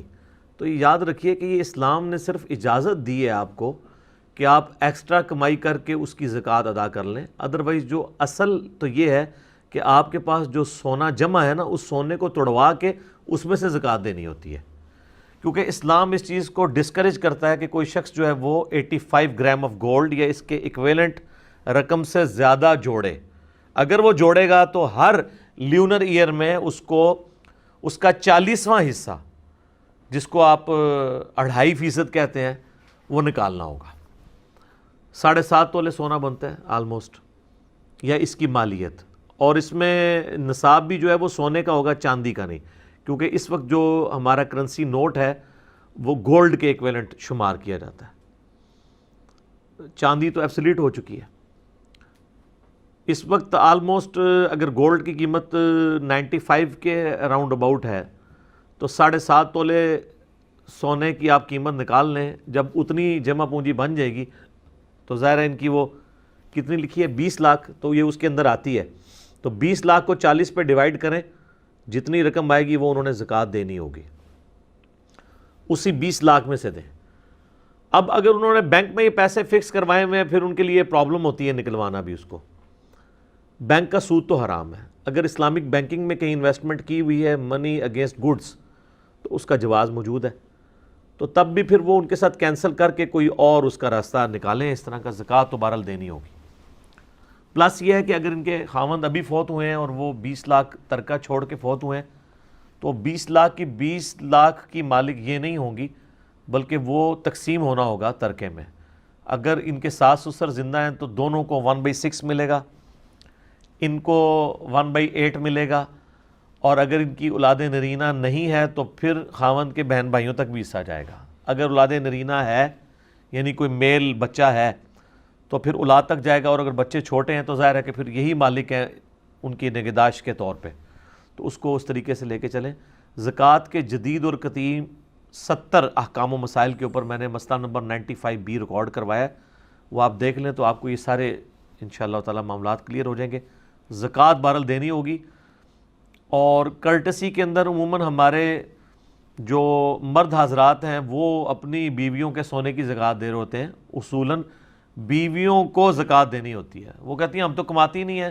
تو بھئی جو سونا آپ نے جوڑا ہے اس کو توڑوائیں, اس کو توڑوا کے اس میں سے دینا ہوگا. یہ تو نہیں کہ باہر سے کوئی رقم لا کے تو اس کی حفاظت کرنی ہے آپ نے. تو یہ جو مرد دے رہے ہوتے ہیں یہ مطلب ایک کرٹسی میں مرد دے رہے ہوتے ہیں, اصولاً تو اس عورت نے دینی ہے. چونکہ یہ مالی عبادت ہے, مالی عبادت کے اندر نیابت ہو جاتی ہے, اس کے لیے ٹرم استعمال ہوتی ہے نیابت.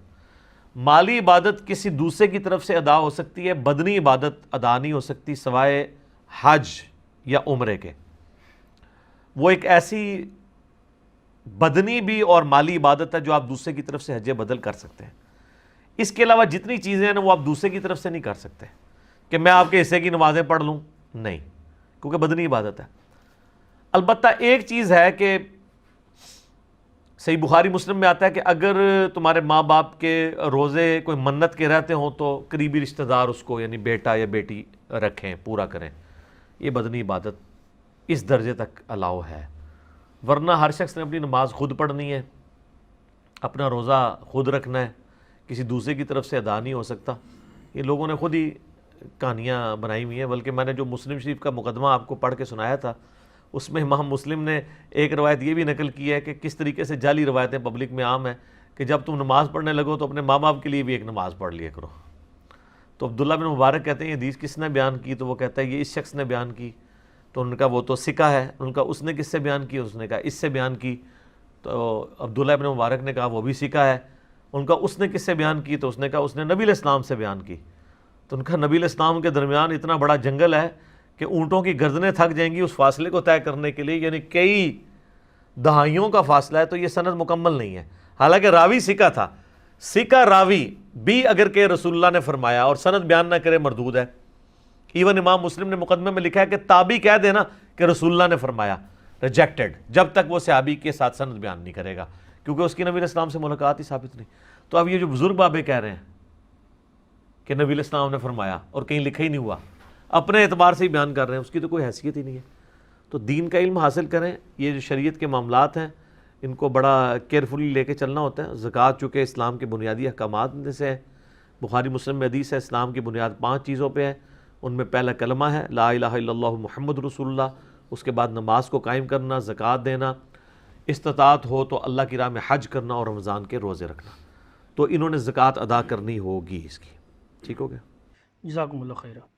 علی بھائی اگلا سوال ہے, میری ایک بیٹی 2018 دسمبر میں پیدا ہونے سے پہلے ہی فوت ہو گئی تھی.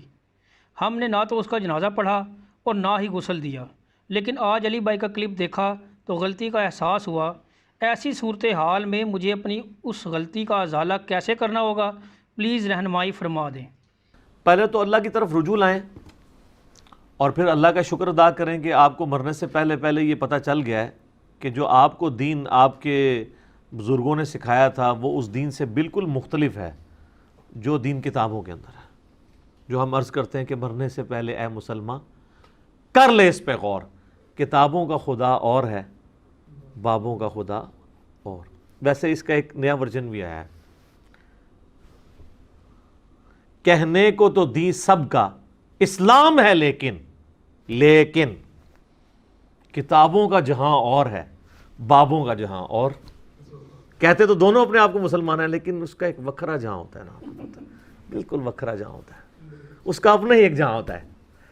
تو یہ کتابوں کے جہاں میں ہے. یہ پچھلے دنوں میرا کلپ اپلوڈ ہوا ہے مردہ بچے کے جنازے کے حوالے سے, تو چونکہ انہوں نے وہ دیکھا ہے تو اب اللہ کی طرف رجوع لائیں. اور اگر اس کی قبر لوکیٹ ہو سکتی ہے, کیونکہ عموماً اس طرح کے بچوں کو اسی طریقے سے دفنا دیتے ہیں کسی جگہ ہی, تو بہتر یہ ہے کہ اس کی قبر کو لوکیٹ کریں, قبر پہ کھڑے ہو کر جنازہ پڑھ لیں. بخاری مسلم میں حدیث ہے نبی علیہ السلام نے شہدائے احد کے اوپر غزوہ احد کے 8 سال کے بعد اپنی وفات سے 1 مہینہ پہلے دوبارہ نماز جنازہ پڑھی.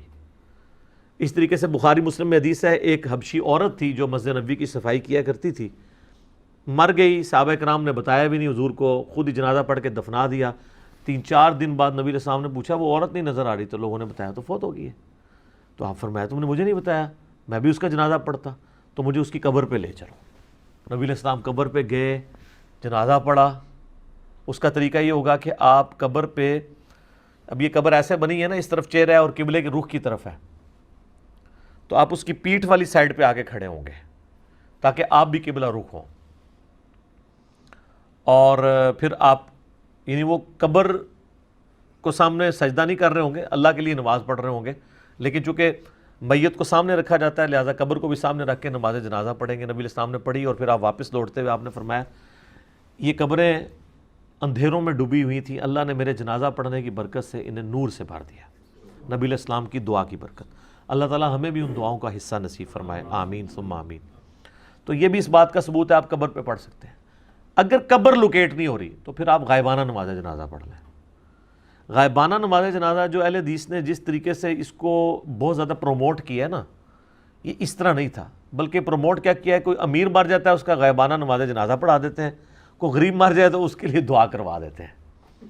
وہ ظاہر ہے وہ ڈپینڈ کر رہا ہوتا ہے کہ کتنا بڑا وہ فائنانسر ہے۔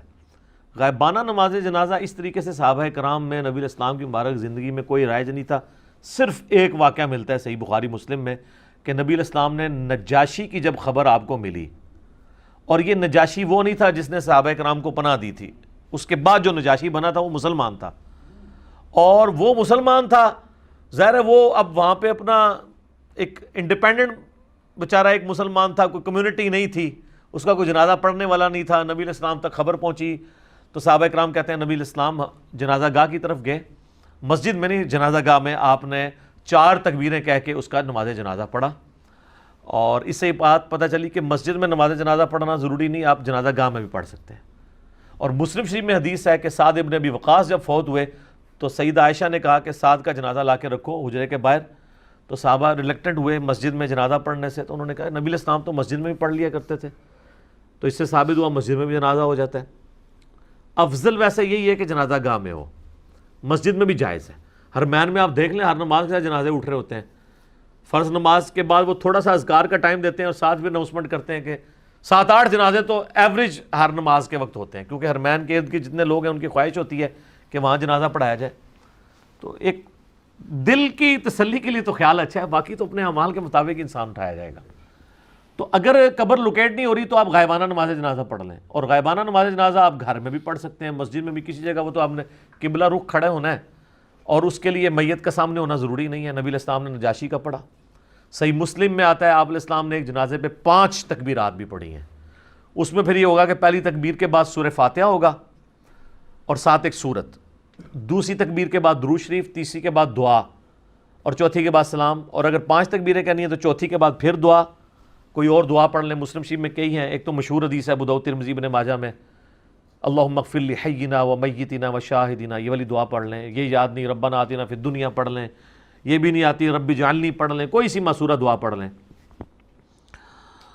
اور وہ جو میں نے بتائی تھی میت کے لیے جو صحیح بخاری میں تعلیقاً ہے، سنن کبریٰ البیہقی کے اندر موجود ہے، اللہم اجعل فرطوں و ذخروں و سلفا، اس طرح کے الفاظ ہیں کہ اے اللہ اس کو ہمارے لیے ذخیرہ بنا دے اور ایک ذریعہ بنا دے، یعنی سفارش کے طور پر، کیونکہ بخاری مسلم میں حدیث ہے جس کے 3 بچے مر گئے تو اللہ تعالیٰ اس کے بدلے اس پہ اگر وہ صبر کرے اور اللہ سے مانگے تو اللہ تعالیٰ اس کی جنت میں جانے کا سبب ان اولاد کو بنا دے گا سفارش کے طور پہ۔ ایک عورت نے کہا اگر 2 مر جائیں تو فرمایا 2 پہ بھی ہے۔ اور بخاری میں تو یہ بھی الفاظ ہیں کہ اللہ تعالیٰ فرماتا ہے میں اپنے بندے سے اگر کوئی محبوب چیز لے لوں اور اس کے بدلے وہ مجھ سے جو بھی نعمت ڈیمانڈ کرے گا تو میں اس کو عطا فرما دوں گا۔ اور بخاری میں یہ بھی حدیث ہے کہ جس شخص سے میں نے آنکھیں لے لیں تو اس کی جزا جنت کے سوا کچھ نہیں ہے۔ سبحان اللہ۔ تو اب اگر ان کی بچی یا بچہ کسی کا بھی، یہ کافی لوگوں کے سوال آئے ہیں، ہم نے ایک کو ایز اے رول ماڈل طور پر انٹرٹین کیا ہے، تو غائبانہ نماز جنازہ پڑھ لیں، اور اللہ تعالیٰ کے حضور آپ اپنی مادری لینگویج میں بھی عام حالت میں دعا کریں کہ اللہ تعالیٰ اس پہ صبر کے عوض آپ کو اجر دے اور اس بچے کو آپ کے لیے ذخیرہ آخرت بنا لے، تو یہ آپ کریں تو انشاءاللہ تعالیٰ وہ غلطی معاف ہو جائے گی۔ بہرحال وہ اس سے اب سبق لرن کریں کہ آپ کے ساتھ کس لیول کا دھوکہ کیا گیا ہے، کہ جو چیزیں یعنی دین میں تھیں آپ کو نہیں بتائی گئی ہیں، بابوں کا دین، فرقوں کا دین اس طریقے سے بتایا گیا۔ تو غائبانہ نماز جنازہ بھی جواز کی حد تک ایسی صورتحال میں جائز ہے۔ ویسے ایک شخص مر گیا کراچی میں، ہزاروں نے اس کا جنازہ پڑھا، اب جہلم میں اسلام آباد میں اس کا غائبانہ نماز جنازہ ہو رہا ہے، یہ غلط ہے، اس کا تو کوئی ثبوت نہیں ملتا۔ نجاشی والی حدیث کو اس پہ فٹ کرنا بڑی دور کا اجتہاد ہے، کیونکہ نجاشی تو اتنی بڑی پرسنالٹی نہیں تھا، نبی علیہ السلام کا سب سے لاڈلا، جسے آپ کا بیٹا بھی کہا جاتا تھا، جس کا نام بھی قرآن میں آیا ہے، زید بن حارثہ، جو صحیح بخاری میں آتا ہے کہ اس کا جو بیٹا تھا اسامہ، نبی علیہ السلام اپنے زانوں پہ ایک طرف حسن ابن علی کو بٹھاتے تھے، دوسری طرف اسامہ ابن زید کو، پوتوں کی مانند تھا۔ تو غزوہ موتا کے موقع پر آپ کو پتہ ہے نا، بخاری کے الفاظ ہیں، نبی علیہ السلام مدینہ شریف میں اور اللہ تعالیٰ نے آپ کو دکھا دیا، آپ رو رہے ہیں کہ میرے عبداللہ کو شہید کر دیا گیا، عبداللہ بن رواحہ کو، اور سب سے پہلے زید بن حارثہ شہید ہوئے، پھر عبداللہ بن رواحہ شہید ہوئے، اور پھر جعفر بن ابی طالب، جعفر طیار جنہیں کہا جاتا ہے، وہ شہید ہو گئے، ان کے تو بازو بھی کٹ گئے تھے، تو بخاری میں آتا ہے اللہ تعالیٰ نے ان کو جنت میں 2 پر دے دیے۔ حضرت علی کے جو بھائی تھے جنہوں نے سورہ مریم پڑھی تھی نجاشی کے دربار میں، وہ غزوہ موتا میں شہید ہوئے تھے۔ یہ 3 ترتیب سے شہید ہوئے۔ پھر حضور نے کہا کہ اللہ تعالیٰ نے اب مسلمانوں کو اللہ کی تلواروں میں سے ایک تلوار پر متفق کر دیا ہے، مجھے اللہ سے امید ہے اللہ اس پہ فتح دے دے گا، خالد بن ولید پہ۔ وہ فتح بس یہ ہوئی کہ وہ اتنی بڑی رومن امپائر کے لشکر سے اپنے چھوٹے سے لشکر کو بچا کے لینے آنے میں کامیاب ہو گئے۔ اور پھر اس کے بعد پھر نبی علیہ السلام نے سفر کیا تھا غزوہ تبوک کے لیے، جس میں رومن امپائر 1.5 لاکھ کی فوج لے کر کیسے روم بھی بھاگ گیا تھا، وہ اصل میں اس کے بدلے میں حضور جا رہے تھے۔ تو ایلچی بھی خیر قتل کر دیا تھا، یہ بھی بیچ میں ایک واقعہ ہوا تھا۔ تو وہ ایک واقعہ ملتا ہے نجاشی والا، تو یعنی محدثین کہتے ہیں کہ زید بن حارثہ سے زیادہ کوئی اہل نہیں تھا، وہ حضور کا بیٹا ہی تھا، سمجھ لیں، بچپن سے آپ نے پالا ہوا تھا، بلکہ ان کو زید ابن محمد کہا جاتا تھا۔ پھر قرآن میں آیا کہ یہ منہ والا رشتہ کوئی نہیں ہے، تو پھر زید ابن حارثہ ان کو کہا جائے۔ وہ شہید ہوا ہے، حضور نے اس کا کوئی غائبانہ نماز جنازہ نہیں پڑھا۔ تو یہ ایک اس کو ٹرینڈ بنانا اور پھر اس کے اوپر چندے اکٹھے کرنا، ٹھیک ہے، اس کو ایک ایکٹیویٹی کے طور پر کرنا، یہ اسی طریقے سے جیسے تیجے 10ویں 40ویں ہو رہے ہیں۔ تو یہ فی الحال یہی چیز بن گئی ہے۔ جواز میں کہہ رہا ہوں موجود ہے، لیکن جواز بھی کیٹاسٹرافک کنڈیشن میں ہے۔ یہ نہیں ہے کہ جنازہ ہو چکا ہے اور آپ پھر بار بار اس کے غائبانہ نماز جنازے پڑھ رہے ہیں، ایک جگہ سے اٹھاتے ہیں دوسری جگہ لے جاتے ہیں، دوسری جگہ سے تیسری جگہ لے جاتے ہیں، اور لوگ دور دور پڑھا رہے ہیں۔ جنازہ ہو گیا، اتنے بڑے لوگوں نے پڑھ لیا، پھر بار بار غائبانہ نماز جنازہ اس کو پروٹوکول دینا نہیں، آپ دعا مانگیں۔ بخاری میں حدیث ہے، نبی علیہ السلام کو ایک صحابی کی وفات کی خبر پہنچی، آپ نے اپنے ہاتھ یوں بلند کیے کہ آپ کی بغلوں کی سفیدی نظر آئی، آپ نے کہا اللہ ابو عامر کو بخش دیے اور اسے کثیر مخلوق پہ قیامت کے دن فضیلت عطا فرما۔ یہ دعا آپ علیہ السلام نے تعلیم فرمائی ہے، جو بھی بندہ مر جائے اس کے لیے کہ اللہ اسے بخش دے اور قیامت والے دن اپنی کثیر مخلوق پہ فضیلت دے۔ یہ بھی نہیں آتی ہے اللہم اغفر لی حینا پڑھ لیں، کوئی سی دعا پڑھ لیں، عام دعا بھی۔ تو جنازہ چونکہ اب اس کیس میں تو بالکل نہیں ہوا ہوتا، ظاہر ہے کہ ادھر جنازہ ہی ہونا چاہیے۔ ہاں، جو غائبانہ نماز جنازہ قبر پہ پڑھا جاتا ہے نا، وہ آپ کسی بھی وقت پڑھ سکتے ہیں، وہ غائبانہ نہیں ہوتا، وہ قبر پہ ہو رہا ہوتا ہے۔ وہ نبی علیہ السلام کی سنت ہے کہ وہ میت نہیں ہے تو قبر سامنے موجود ہے۔ وہ تو میں نے بتایا بخاری مسلم میں آپ نے اپنی وفات سے 1 مہینہ پہلے آپ نے پھر وہاں پہ خطبہ بھی دیا تھا کہ مجھے تم سے اپنے بعد یہ خطرہ نہیں کہ تم شرک میں مبتلا ہو جاؤ، لیکن مجھے خطرہ ہے کہ اللہ تعالیٰ دنیا کے خزانے تم پہ کھول دے گا اور تم پھر دنیا کی محبت میں پھنس کے ایک دوسرے کو قتل کرو گے اور اسی طرح برباد کر دیے جاؤ گے جس طرح اگلی قومیں برباد کر دی گئی۔ اور بڑا رقت انگیز خطبہ ہے، یہ میں نے کربلا میں ڈالا ہوا ہے۔ سر اس حدیث کی کوئی شرح نہیں بیان کر سکتا، میں نے اس کو بتایا پھر کہ اس کی شرح کیا ہے، کہ غزوہ احد کے قبرستان میں جا کے حضور یہ خطبہ کیوں دے رہے ہیں۔ خطبہ تو ہوتا ہے مسجدوں کے اندر، اور آپ کیا میسج دے رہے ہیں؟ میسج یہ دیا کہ یہ احد کے موقع پر وہ لوگ دفن ہیں جنہوں نے اسلام کا برا وقت دیکھا ہے اور اپنی جانیں دی ہیں، ان کی قربانیوں کا پھل تم نے کھانا ہے۔ یہ تو اللہ کے پاس جا کے جنتوں میں اپنا مقام بنا چکے، ان پہ دنیا کے دہانے نہیں کھولے گئے تھے، ان جنگوں کی برکت سے رومن اور پرشین امپائر گرنی ہے۔ آپ کو تو رومن اور پرشین امپائر گراتے ہوئے بعد کے لوگ نظر آ رہے ہیں نا، غزوہ بدر کے مجاہدین بھی رومن امپائر گرانے والے ہیں جنہوں نے گراؤنڈ پرووائڈ کی ہے، ورنہ تو اسلام کو مضبوطی تو ان لوگوں نے دی ہے نا، شہدائے احد نے، حمزہ ابن عبد المطلب نے رضی اللہ تعالیٰ عنہ علیہ السلام۔ تو حضور یہ میسج دے رہے تھے کہ دیکھو ان لوگوں نے دنیا سے کوئی حصہ نہیں لیا، یہ تو چلے گئے، اب تم لوگ پیچھے ان کا فروٹ کھاؤ گے تو دیکھنا ایک دوسرے کو قتل نہ کرنا۔ اس میں یہ بھی الفاظ ہیں میرے بعد کافر نہ ہو جانا کہ ایک دوسرے کی گردنیں مارنا شروع کر دو۔ تو حضور کو تو بتا دیا گیا تھا جنگ جمل صفین نہروان ہوگی۔ تو اور دوسرا آپ علیہ السلام نے یہ بھی میسج دیا کہ اسی غزوہ احد میں تم میں موجود تھا، اللہ نے قرآن میں وعدہ بھی کیا تھا فتح کا، لیکن تم نے ڈسپلن لوز کیا، میرے بھی دانت شہید ہوئے اور فتح شکست میں بدل گئی۔ تو جب میں دنیا سے اٹھ جاؤں گا تو تم پھر کس پہ تکیہ کرو گے اگر تم نے اللہ کی نافرمانی کی؟ تو یہ میسج بھی تھا اس کے اندر۔ تیسرا میسج یہ تھا کہ صحابہ کرام نے مال غنیمت کو جمع کرنے میں، جو بظاہر دنیا کا ایک مال تھا، وہ خواہش ہے، کوئی اجتہادی طور پہ غلطی، لیکن دوسری طرف بخاری کے الفاظ ہیں کہ تم دیکھو کہ پرندے ہماری تکہ بوٹیاں اٹھا کے لے کے جا رہے ہیں، تب بھی تم نے درہ نہیں چھوڑنا۔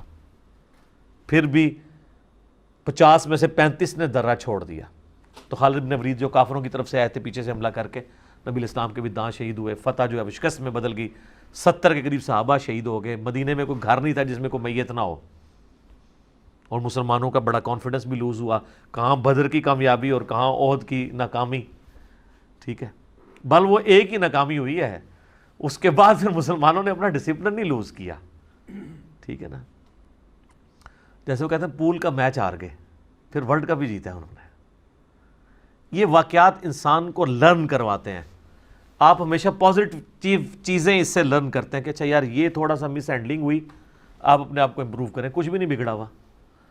تو نبی علیہ السلام نے یعنی ان کو یہ بتایا کہ دنیا کی محبت چھوٹی سی ایک ایکٹیویٹی مال غنیمت کی نے، اللہ کے نبی موجود ہیں تو فتح کو شکست میں بدل دیا ہے، تو اب بعد میں بھی دیکھنا دنیا کی محبت میں مبتلا نہ ہونا۔ یہ 3 اس کی تشریحات بنتی ہیں۔ تو بہرحال اس سے یہ پتہ چل گیا کہ قبر پہ جا کے آپ نماز جنازہ پڑھ سکتے ہیں، اس کو آپ غائبانہ تو ویسے نہیں کہنا چاہیے کیونکہ قبر سامنے موجود ہوتی ہے، اگر کوئی کہنا بھی چاہتا ہے تو چلے کہہ لے۔ تو اگر قبر لوکیٹ نہیں ہو رہی اس طرح کے بچے کو، چونکہ وہ اسی طریقے سے ہی دفنا دیا جاتا ہے، تو پھر ظاہر ہے کہیں بھی کھڑے ہو کے آپ پڑھ سکتے ہیں، اکیلے بھی پڑھ سکتے ہیں، کسی مولوی کو بلانے کی ضرورت نہیں۔ نبی علیہ السلام نے بھی اکیلے پڑھا تھا، تو نماز جنازہ آپ اکیلے بھی پڑھ سکتے ہیں۔ اور ابھی تو لوگوں کے ساتھ یہ بھی پرابلم آ رہی ہے، جو لوگ کتاب و سنت کے منہج پہ آئے ہیں نا، بیچاروں کے گھر والوں میں سے کوئی فوت ہوتا ہے تو وہ عموماً حنفی مولوی آتے ہیں، وہ تو نماز جنازہ میں سورہ فاتحہ ہی نہیں پڑھتے، ان کو ٹینشن پڑی رہتی ہے یار جنازہ پتہ نہیں ہوا ہے کہ نہیں ہوا۔ تو ظاہر آپ خود پڑھ لیا کریں سورہ فاتحہ، اور خدا نہ خواستہ آپ کی ڈیتھ ہوتی ہے، پیچھے والے آپ کو کسی ایسے بندے جنازہ پڑھا دیتے تو ٹینشن لینے والی کوئی بات نہیں ہے۔ کئی صحابہ کے تو جنازے ہوئے ہی نہیں ہیں، اللہ کے حضور یہ جنازہ پڑھنا پچھلوں کی ڈیوٹی ہوتی ہے، یہ ان کے اوپر فرض ہوتا ہے، میت پہ فرض نہیں ہوتا کہ اس سے اللہ تعالیٰ پوچھے تیرا جنازہ پڑھا گیا سی کہ نہیں، ٹھیک ہے۔ فرض کفایہ کس کے لیے کہا جاتا ہے؟ ورثاء کے لیے، پچھلوں کے لیے، اس کے لیے نہیں، وہ تو چلا گیا، وہ تو سر بخاری کے الفاظ ہیں کہ میت اپنی چارپائی پہ کلام کرتی ہے مجھے جلدی جلدی قبر کی طرف لے جاؤ، جنت کا انتظار کر رہی ہوتی ہے وہ، اور جو بری میت ہے وہ کہتی ہے کہ مجھے کہاں لے کے جا رہے ہو۔ اور نبی علیہ السلام فرماتے ہیں کہ اس کا یہ چیخو پکار جن و انس کے علاوہ ہر مخلوق سنتی ہے، اگر انسان اور جن سنیں تو بے ہوش ہو جائیں۔ واقعی جناب ابھی آپ ذرا امیجن کریں کہ گھر سے یہ جو میت اٹھ رہی ہے اس میں سے بعض وہ چیخیں مارنا شروع کر دے کہ مجھے نہ قبر لے کے جاؤ، جناب لوگ بے ہوش نہیں ہو جائیں گے؟ امیجن تو کریں ذرا اس کو، پھر تو کھل جائے نا۔ ہو سکتا ہے آپ تو مطلب ہزاروں بندے کٹھے ہوئے ہوں کہ ان کا جنازہ پڑھ کے ہم بھی بخشے جائیں، اور وہ حضرت صاحب جو ہے وہ چیخ رہے ہو مجھے کہاں لے کے جا رہے ہو، آندہ تو کسی حضرت ہے جنازہ پڑھ رہی تھی چاٹ دڑا ہے۔ دیکھیں نا یہ اللہ نے بڑا پردہ رکھا ہوا ہے، صحیح بات ہے، یہ اس کی مہربانی ہے، بزرگوں کی بزرگی کے اوپر پردہ رکھا ہوا ہے، ورنہ آپ کو پتہ چل رہا ہے ان کا تو جہاں ہی کچھ اور ہے، ٹھیک ہے، یہ تو اس جہاں میں نہیں جا رہے، یہ اس جہاں سے کسی اور جہاں میں جا رہے ہیں، ٹھیک ہے۔ یہ اللہ نے یقین کرے پردہ رکھا ہے۔ اللہ تعالیٰ دنیا اور آخرت میں ہمارے گناہوں پر پردہ رکھے، ہمیں بلا حساب و کتاب جنت میں داخلہ عطا فرمائے، آمین ثم آمین۔ ثم آمین، جزاکم اللہ خیرہ۔ علی بھائی اگلا سوال ہے، میں ایک اسٹوڈنٹ ہوں لیکن مجھے دین اسلام کی تبلیغ کا بھی بہت شوق ہے۔ علی بھائی کی وجہ سے اللہ تعالیٰ نے مجھے ہدایت دی، ورنہ میری حالت تو یہ تھی کہ یونیورسٹی میں پڑھنے کے باوجود دین اسلام سے ناواقف تھا۔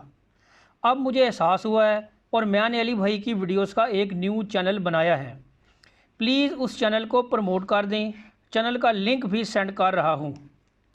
یار یہ اس طرح کے امتحان میں نہ ڈالا کریں، اب تو بے شمار چینلز بن چکے ہیں، آپ خود دعوت کا کام کریں، پلس چینل کے اوپر زور دینے کے بجائے نا آپ ان ویڈیوز سے لرن کر کے نا اپنا علم کو انہانس کرنے کی، بڑھانے کی کوشش کریں، اس کے اوپر زیادہ ایمفسائز کریں۔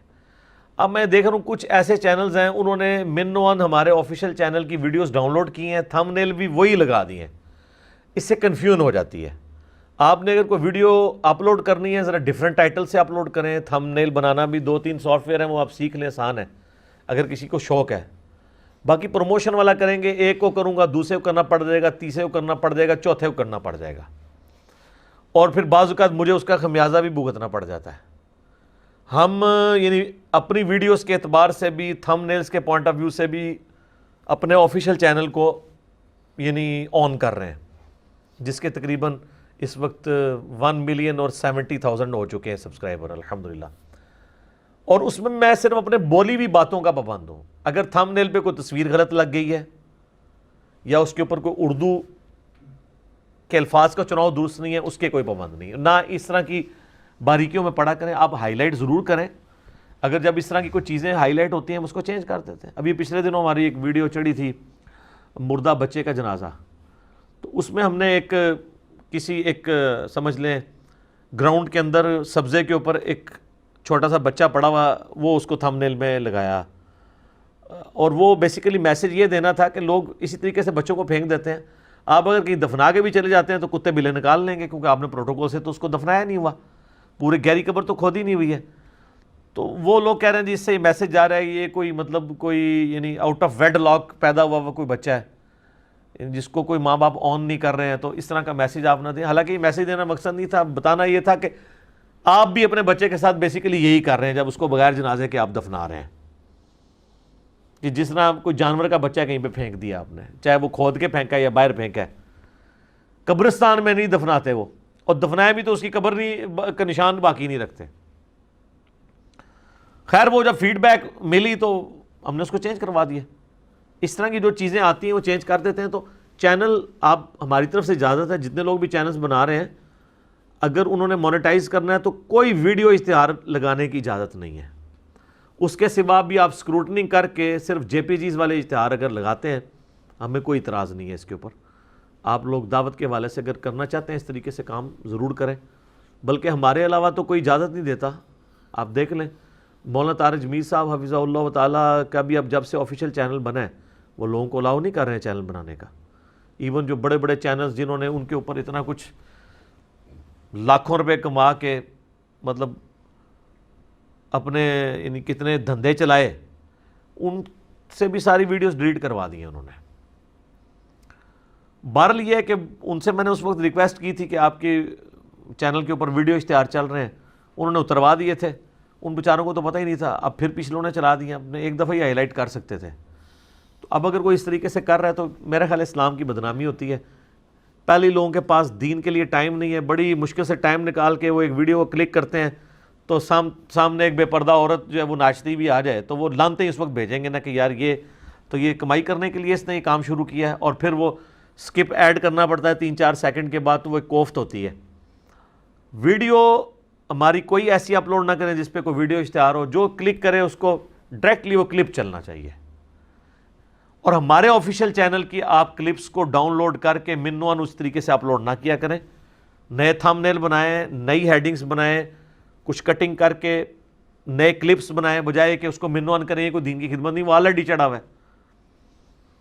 جس طرح ہمارے یہ بھائی کر رہے ہیں ٹرو مسلم والے, مسلم اونلی والے, اور ہدایہ پورٹل والے, انڈرسٹینڈ اسلام والے, وہ وہی ویڈیوز ہوتی ہیں, ان کو ڈیفرنٹ اس میں سے جو پوائنٹس کی باتیں الگ کر کے اس کو ڈیفرنٹ سٹائل میں تھم نیلز بنا کے اپلوڈ کرتے ہیں, تو وہ فائدہ ہو رہا ہے. اس طرح پھر دین کا فائدہ ہوگا. ادروائز خالی آپ سمجھتے ہیں میں نے ویڈیو چڑھا دی ہے تو وہ ویورشپ اس طریقے سے نہیں آتی ہے. اور یہ ڈیفرنٹ کا مطلب قطعاً یہ نہیں ہے کہ آپ اس میں کوئی اوٹ پٹانگ قسم کی ہیڈنگ بنا دیں.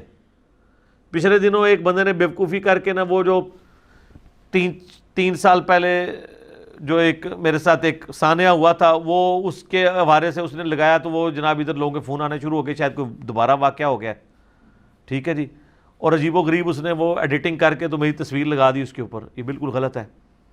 اور اسی چینل والے نے ایک اور بیوقوفی کی ہے. میں نے وہ 1 ملین سبسکرائبر پورا ہونے کے اوپر بتایا کہ ہم نے آج تک کبھی نہیں کہا کہ جی چینل کو آپ سبسکرائب کریں یا بیل آئیکن دبا دیں, یہ کچھ ہم نے کبھی نہیں کہا. اس نے میرے یہی الفاظ کاٹ لیے اور ہر ویڈیو کے شروع میں چلاتا ہے کہ چینل کو سبسکرائب کریں اور بیل آئیکن دبائیں. حالانکہ وہ میں نے جس انداز میں کہا ہوا ہے وہ بھی سننے والے کو پتہ چلتا ہے کہ میں تنزیہ کہہ رہا ہوں. لیکن وہ ہر ویڈیو سے شروع پہ وہ ایک موبائل دکھاتا ہے جس میں میرا وہ کلپ چلاتا ہے، یعنی جو میں نے رونا پیٹنا کیا تھا وہی اس نے کام کر دیا. تو یہ کون سی دین کی خدمت ہو رہی ہے؟ حالانکہ ہمارے لیے اس طرح کے چینلز کو ڈیلیٹ کرانا کوئی مسئلہ نہیں ہے، صرف 3 سٹرائک بھیجنی ہے، 1 ہفتے کے اندر چینل اڑ جاتا ہے جب تک ہم وہ سٹرائک واپس نہ لے لیں. لیکن میں نے ابھی تک کوئی چینل اس اعتبار سے نہیں اڑوایا. ہاں شروع میں 1-2 چینلز نے آؤٹ آف کنٹیکسٹ چیزیں کی تھیں، وہ ہم نے اس وقت کیا، اور وہ جو اس طرح کی توڑ موڑ کے چیزیں پیش کرے گا تو وہ تو غلط حرکت کر رہا ہے نا. اور آپ دیکھ رہے ہیں کہ کس طرح علماء کی بدنامی ہو رہی ہے، آؤٹ آف کنٹیکسٹ چیزیں پیش کرتے ہیں. پہلے تو یہ لوگ پروپوگنڈا کر لیتے تھے کہ جو میری اس سے بات ہوئی اس نے مجھے یہ کہا، اب وہ یہ کہیں گے کہ اس نے یہ کہا، وہ لوگ پوچھیں گے کدھر کہا، وہ کہیں گے اس ویڈیو میں، لوگ کہیں گے یہ تو ویڈیو پوری یوں تھی، لوگ خود ہی جواب دے دیتے ہیں. اب لوگوں کے ساتھ آپ دھوکہ نہیں کر سکتے. پہلے بہت دھوکے ہوئے ہیں اور بڑے بڑے محدثین کو بدنام کیا گیا ہے جب تک آپ ان کی کتابیں نہ پڑھ لیں. یہ امام حاکم نیشا پوری ہیں، ابھی تک دیوبندی جب مناظرہ آنے لگتے ہیں نا تو کہتے ہیں شیعہ ہے، حالانکہ ان کو پتہ ہے سنی ہے. حضرت ابوبکر کی شان میں سینکڑوں حدیثیں اس نے لی ہوئی ہیں، حضرت عمر، عثمان، علی، ٹھیک ہے. اور صرف اس لیے کہ اس نے حضرت علی کی سپورٹ میں حدیثیں جمع کی ہیں جمل صفین نہروان کے اعتبار سے، تو جب وہ دوسرے ٹکٹ کا مزہ لینا ہوتا ہے تو وہ شیعہ کہہ دیتے ہیں، الزامات لگا دیتے ہیں. امام نسائی کو ان کی زندگی میں شیعہ ہونے کا بلیم کیا گیا.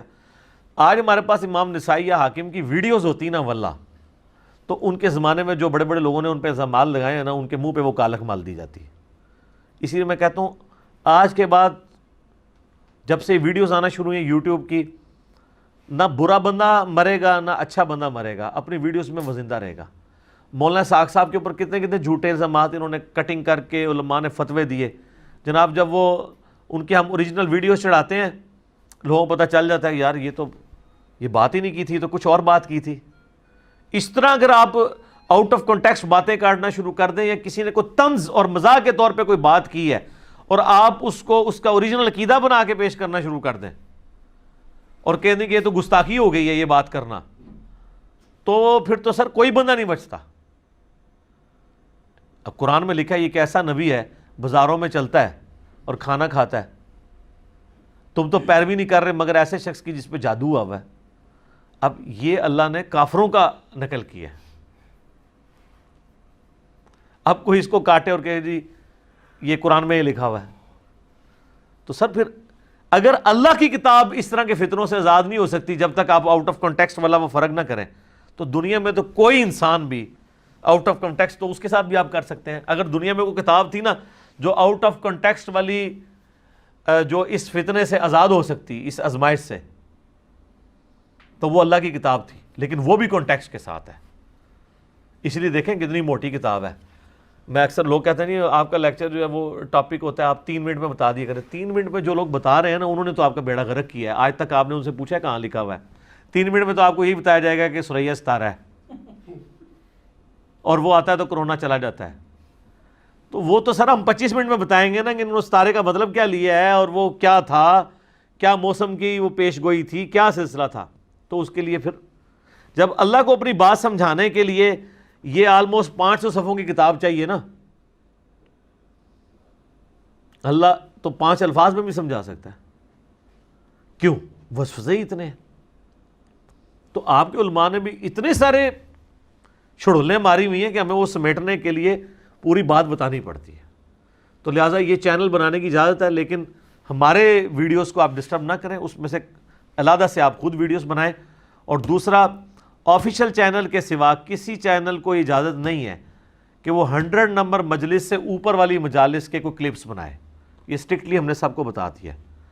پہلی 100 مجالس میں اتنے کلپس بنتے ہیں کہ یہ سارے چینلز والے آمدہ 20 سال تک بھی کلپ بناتے رہنے، وہ ختم نہیں ہونے. وہ ظاہر ہے ہم تو گھنٹوں بولتے ہیں اور آلموسٹ سب کچھ کور ہے. 100 سے اوپر جو مجالس ہیں اس میں ہم کوشش کر رہے ہیں کہ آلموسٹ ہر کریٹیکل جو ٹاپک ہے اس کا کلپ آفیشیل چینل سے اپلوڈ ہو، ورنہ کنفلکٹ آ جاتا ہے پھر اس میں. ٹھیک ہو گیا؟ ٹھیک ہے، جزاکم اللہ خیر. علی بھائی اگلا سوال ہے، صحیح بخاری اور صحیح مسلم دونوں میں ایک حدیث موجود ہے کہ نبی صلی اللہ علیہ وآلہ وسلم نے فرمایا اگر میں اتنی مدت قید خانے میں گزارتا جتنی مدت حضرت یوسف علیہ السلام کو گزارنا پڑی تو میں بلانے والے کی بات ضرور مان لیتا، پلیز آپ علیہ السلام کے اس فرمان کی تشریح فرما دیں۔ دیکھیں اس کی تشریح یہ ہے، یہ نبی صلی اللہ علیہ وآلہ وسلم نے عاجزی کا اظہار کیا ہے۔ آپ کی مبارک عادت تھی کہ آپ اپنے آپ کو بڑھاتے نہیں تھے، بلکہ آپ صلی اللہ علیہ وآلہ وسلم ڈاؤن ٹو ارتھ تھے۔ یہ اشارہ ہے اس واقعے کی طرف جو سورہ یوسف میں آیا کہ جب یوسف علیہ السلام 9 سال قید میں تھے اور بادشاہ نے خواب دیکھا، اور اس خواب کی تعبیر کا جب ایشو اٹھا تو وہ جو قیدی آزاد ہوا تھا، جس کو 9 سال پہلے یوسف علیہ السلام نے کہا تھا کہ تم اپنے بادشاہ سے میرا ذکر کرنا، اور شیطان نے اسے ذکر بلا دیا، اس کو جاگتا آیا کہ اوہ وہ تو شخصیت وہاں پہ موجود ہیں جو بتا سکتی ہیں تعبیر۔ تو وہ حضرت یوسف علیہ السلام کے پاس آیا اور کہا کہ میں نے آپ سے تعبیر پوچھنی ہے، اور کہا کہ مجھے شیطان نے بلا دیا تھا۔ تو بادشاہ کہہ رہے کہ میرے پاس لے آؤ۔ تو انہوں نے کہا میں بادشاہ کے پاس اس وقت تک نہیں جاؤں گا جب تک کہ جن عورتوں نے میرے اوپر جھوٹا بلیم لگایا تھا وہ کلیریفیکیشن نہ دیں کہ وہ جھوٹا الزام ہی تھا، ٹھیک ہے۔ تو پھر بادشاہ نے ان عورتوں کو لائن حاضر کیا، انہوں نے مان لیا کہ حضرت یوسف علیہ السلام ایک کریکٹر والے آدمی تھے، ہم نے ہی غلط کیا تھا، اور جو ہاتھ کاٹنے والا واقعہ ہوا تھا وہ پورے کا پورا اس میں ڈسکس ہوتا ہے۔ پارہ نمبر 12 کے اینڈ پہ جا کے آلموسٹ یہ آیات آتی ہیں۔ تو نبی علیہ السلام نے کہا کہ بھئی حضرت یوسف علیہ السلام کے صبر کو داد ہے کہ 9 سال بغیر کسی وجہ کے جیل کاٹی، اور جب جیل سے نکلنے کی باری آئی تو غیرت ایسی جاگی کہ نہیں نکلوں گا جب تک میرا الزام مجھ سے دور نہ ہو۔ اور نبی علیہ السلام نے اپنی یہ عاجزی کا اظہار کیا کہ میں ان کی جگہ ہوتا تو میں اتنی نٹی گریٹیز میں نہ پڑھتا، میں جیل سے جان چھڑاتا کہ یار اس جیل سے تو جان چھوڑے۔ حضرت یوسف علیہ السلام اتنے غیرت مند تھے اور اپنے اس موقف کے اوپر اتنے ڈٹے ہوئے تھے، انہوں نے کہا میں جیل خانہ چھوڑنے کے لیے تیار نہیں، پہلے مجھے کلیئر کرو۔ تو یہ نبی علیہ السلام نے ان کی تعریف کی ہے۔ صحیح بخاری میں حدیث ہے، نبی علیہ السلام نے فرمایا کریم ابن کریم ابن کریم ابن کریم، یوسف بن یعقوب بن اسحاق بن ابراہیم۔ تو نبی علیہ السلام کی مبارک عادت تھی کہ آپ انبیاء کرام علیہ السلام کے لیے اس طرح کے جزوی فضائل جو اللہ نے ان کو دیے ہیں وہ بیان کیا کرتے تھے۔ بخاری مسلم میں حدیث ہے قیامت والے دن سب کے سب لوگ برہنہ اٹھائے جائیں گے، سب سے پہلے ابراہیم علیہ السلام کو لباس پہنایا جائے گا۔ بخاری مسلم دونوں میں حدیث ہے، ایک یہودی اور مسلمان کا جھگڑا ہوا، یہودی نے کہا کہ اللہ تعالیٰ نے موسیٰ علیہ السلام کو تمام جہان والوں پہ فضیلت دی ہے، مسلمان نے کہا نبی علیہ السلام کو فضیلت دی ہے، دونوں کا جھگڑا ہوا، مسلمان نے غصے میں تھپڑ مار دیا یہودی کو، وہ مقدمہ لے کے نبی علیہ السلام کے پاس آیا، آپ علیہ السلام نے فرمایا مجھے یونس کے اوپر بھی فضیلت مت دو، حالانکہ یونس وہ ہیں جن پہ اللہ تعالیٰ نے گرفت فرمائی ہے، 3 دن اور 3 رات تک مچھلی کے پیٹ میں رہے ہیں۔ اور سورہ الصافات میں آیا کہ اگر وہ اندھیروں میں ہمیں نہ پکارتے تو اسی دن مچھلی کے پیٹ سے نکالے جاتے جس دن مردے اپنی قبروں سے نکلیں گے۔ اور سورہ الانبیاء میں وہ دعا آئی ہے لا الہ الا انت سبحانک انی کنت من الظالمین۔ تو نبی علیہ السلام کہہ رہے ہیں مجھے یونس میں بھی فضیلت مت دو۔ پھر آپ نے کہا کہ موسیٰ کی تو یہ شان ہے کہ قیامت والے دن سب سے پہلے اللہ تعالیٰ مجھے اٹھائے گا، اور میں دیکھوں گا کہ موسیٰ علیہ السلام مجھ سے پہلے ہی اللہ کے عرش کا پایا تھامے ہوئے کھڑے ہیں، مجھے نہیں پتا ان پہ قیامت کی بے ہوشی نہیں طاری ہوئی، اس بے ہوشی کے سبب جو دنیا میں کوہ طور والی جو انہوں نے دیکھنے کی خواہش کی تھی، اس کے بدلے اللہ تعالیٰ ان پہ قیامت کی بے ہوشی نہیں کرے گا، یا مجھ سے پہلے ہی اللہ ان کو اٹھا لے گا۔ یعنی یہ ان کی جزوی فضیلت آپ علیہ السلام نے بیان کر دی۔ تو یہ آپ کی مبارک عادت تھی، آپ اس طرح کے الفاظ بیان کرتے تھے۔ تو اس کی تشریح یہ تھی، یعنی دونوں آپشن اپنی جگہ موجود ہیں۔ ظاہر ہے ایک بے قصور شخص کو یہ حق حاصل ہے جب اس کا پروانہ نکلے تو نکل جائے، دوسری طرف اگر وہ یہ سمجھتا ہے کہ نہیں مجھے یہ ماننے پہلے کہ غلط قید کیا تھا تو یہ اعلیٰ ترین درجہ ہے۔ تو نبی علیہ السلام نے حضرت یوسف کی تعریف کی کہ جوانی کے 9 سال آپ جس سے چھین لیں، ٹھیک ہے، تو وہ شخص صبر کرے اور بغیر کسی وجہ کے، الٹا سازش دوسرے لوگوں نے کی ہو۔ آج کی جیل کاٹنا مشکل ہے، اس زمانے کی جیلیں کیا ہوا کرتی تھی؟ تو یہ پیغمبر ہی ہے نا جن کا یہ حوصلہ ہے کہ اللہ تعالیٰ نے ان کو حوصلہ دیا ہے، بلکہ انہوں نے تو دعا کی تھی اللہ عورتیں جس برائی کی طرف مجھے بلا رہی ہیں اس سے بہتر ہے کہ میں جیل ہی کاٹ لوں۔ تو انہوں نے سمجھا جیل میں مجھے یہ پروٹیکشن ہے، کم از کم عورتوں کے فتنے سے بچ جاؤں گا۔ اور آپ کو جیل نہیں کاٹنی پڑتی عورتوں کے فتنے سے بچنے کے لیے، صرف چھپی دوستیاں ختم کرنی پڑتی ہیں، نگاہوں کی بات کرنی پڑتی ہے، لوگ تیار نہیں ہوتے۔ یوسف علیہ السلام نے تو جیل کاٹنا گوارا کر لی۔ ویسے جو لوگ کہتے ہیں نا جی ہم سے بد نگاہی والا مسئلہ ہے تو انسانوں کو جیل میں ڈالنا چاہیے. اور یقین کرو پاکستان دی جیل اینے مچھر جے ایک دن ہی ساری بد نگاہی تہاڈی مک جائے گی جے. لوگ تو کہتے ہیں لوگ شاید جیل سے سمجھتے ہیں جو یہ فلموں میں جیلیں دیکھتے ہیں. سر جیل میں ایک دن گزارنا, نہ پنکھا نہ کھانا درست, مچھر, ٹوائلٹ بھی سائیڈ پہ اندر میں ہی سائیڈ پہ ہی جگہ اوپن بنی ہوئی ہو, بدبو بھی آ رہی ہو, آپ امیجن نہیں کر سکتے اس ماحول کو. اسی لیے آپ دیکھتے ہیں جو لوگ 8-10 دن نکال کے آ جاتے ہیں نا, ذرا ان سے ذرا پوچھیں, کوئی بہت بغیرت اولادہ بات ہے, چھوٹے موٹے بندے کہتے ہیں توبہ توبہ جی.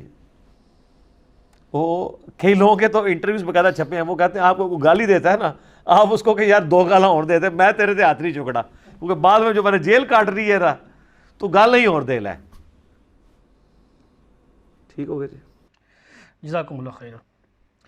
علی بھائی اگلا سوال ہے, ہمارے اسامہ بھائی کی طرف سے ایک سجیشن ہے کہ کویسچن اینڈ آنسر سیشن کی ایک نئی سیریل شروع کی جائے جس کا عنوان رکھا جائے کتابوں کا خدا, اور اس کا زیادہ سے زیادہ دورانیہ 1 گھنٹہ ہو, جس میں کسی ایک کرٹیکل ٹاپک پر علی بھائی سے کراس کویسچننگ کی جائے تاکہ عوام الناس کو اس ٹاپک پر سیر حاصل معلومات حاصل ہو سکے.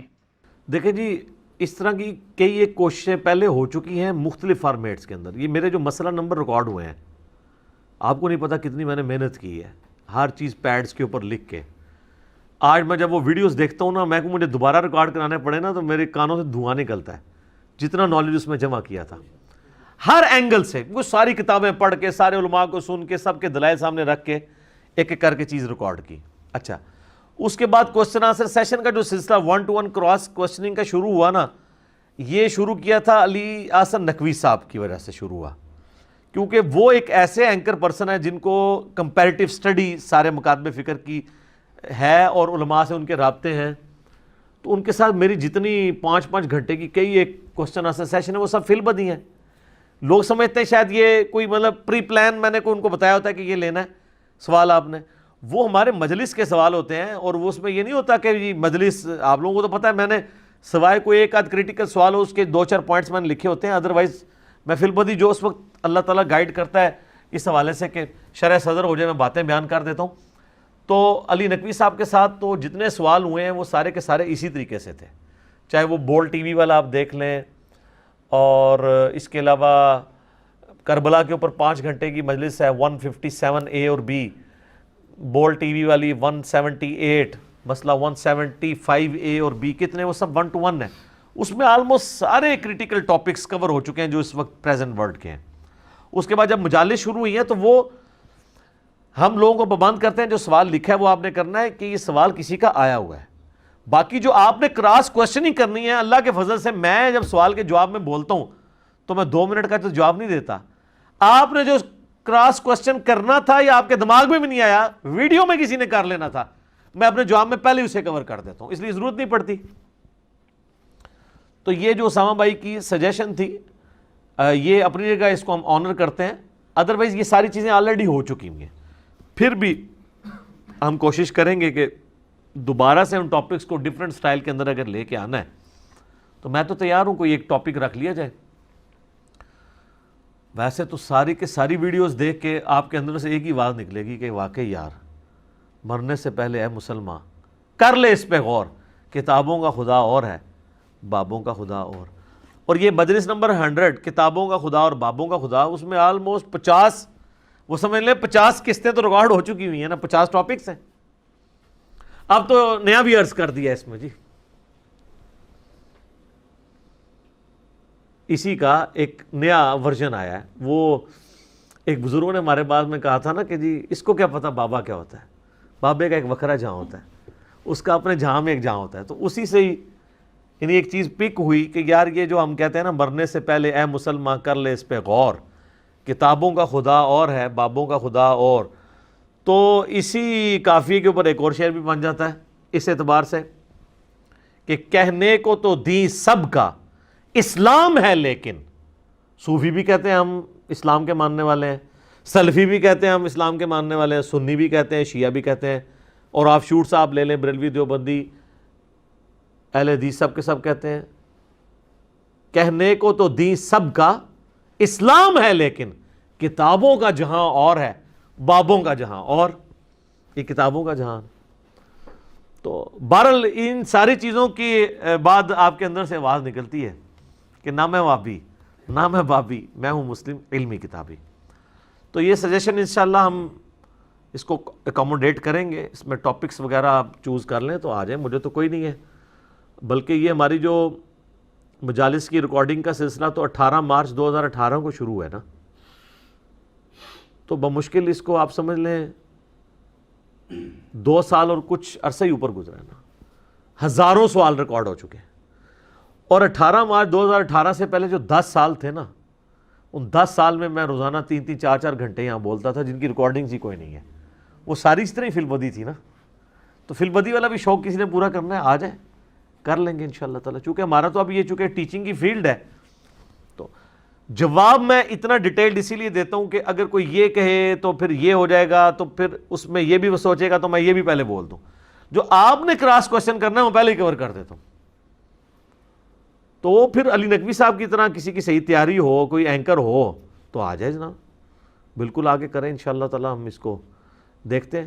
باقی 1 گھنٹے والا جو معاملہ ہے نا، 1 گھنٹے میں آپ چھوٹا موٹا ٹاپک تو کور کر سکتے ہیں، بڑے اب آپ کہیں کہ حیات النبی 1 گھنٹے میں کور ہو، 5 گھنٹے چاہیے، درود شریف 4 سے 5 گھنٹے چاہیے، کیونکہ معاشرے میں پرابلمز ہی اتنے ہیں۔ سر جس ملک میں سائم چشتی صاحب نے 1100 صفحے کی کتاب لکھ دی ہو 11ویں شریف کے پروف پہ، 1100، وہاں کہہ رہے ہیں کہ ہم 11ویں شریف کے اوپر 1 گھنٹے کا سیشن رکھ لیں، 1 گھنٹے میں تو 11 صفحے پڑھنا اور اس میں جو شڈولیں ماری ہیں ان کے جواب دینے میں ہی لگ جائے گا، ٹھیک ہے۔ ہاں موٹی موٹی ڈاکٹرن کلیئر ہو جاتی ہے، اور وہ آلریڈی آپ نے اگر ڈیٹیل دیکھنے ہیں تو مسئلہ نمبر دیکھ لیں، تمام ٹاپکس اس میں کور ہوئے ہیں، ٹھیک ہو گیا؟ جزاکم اللہ خیر۔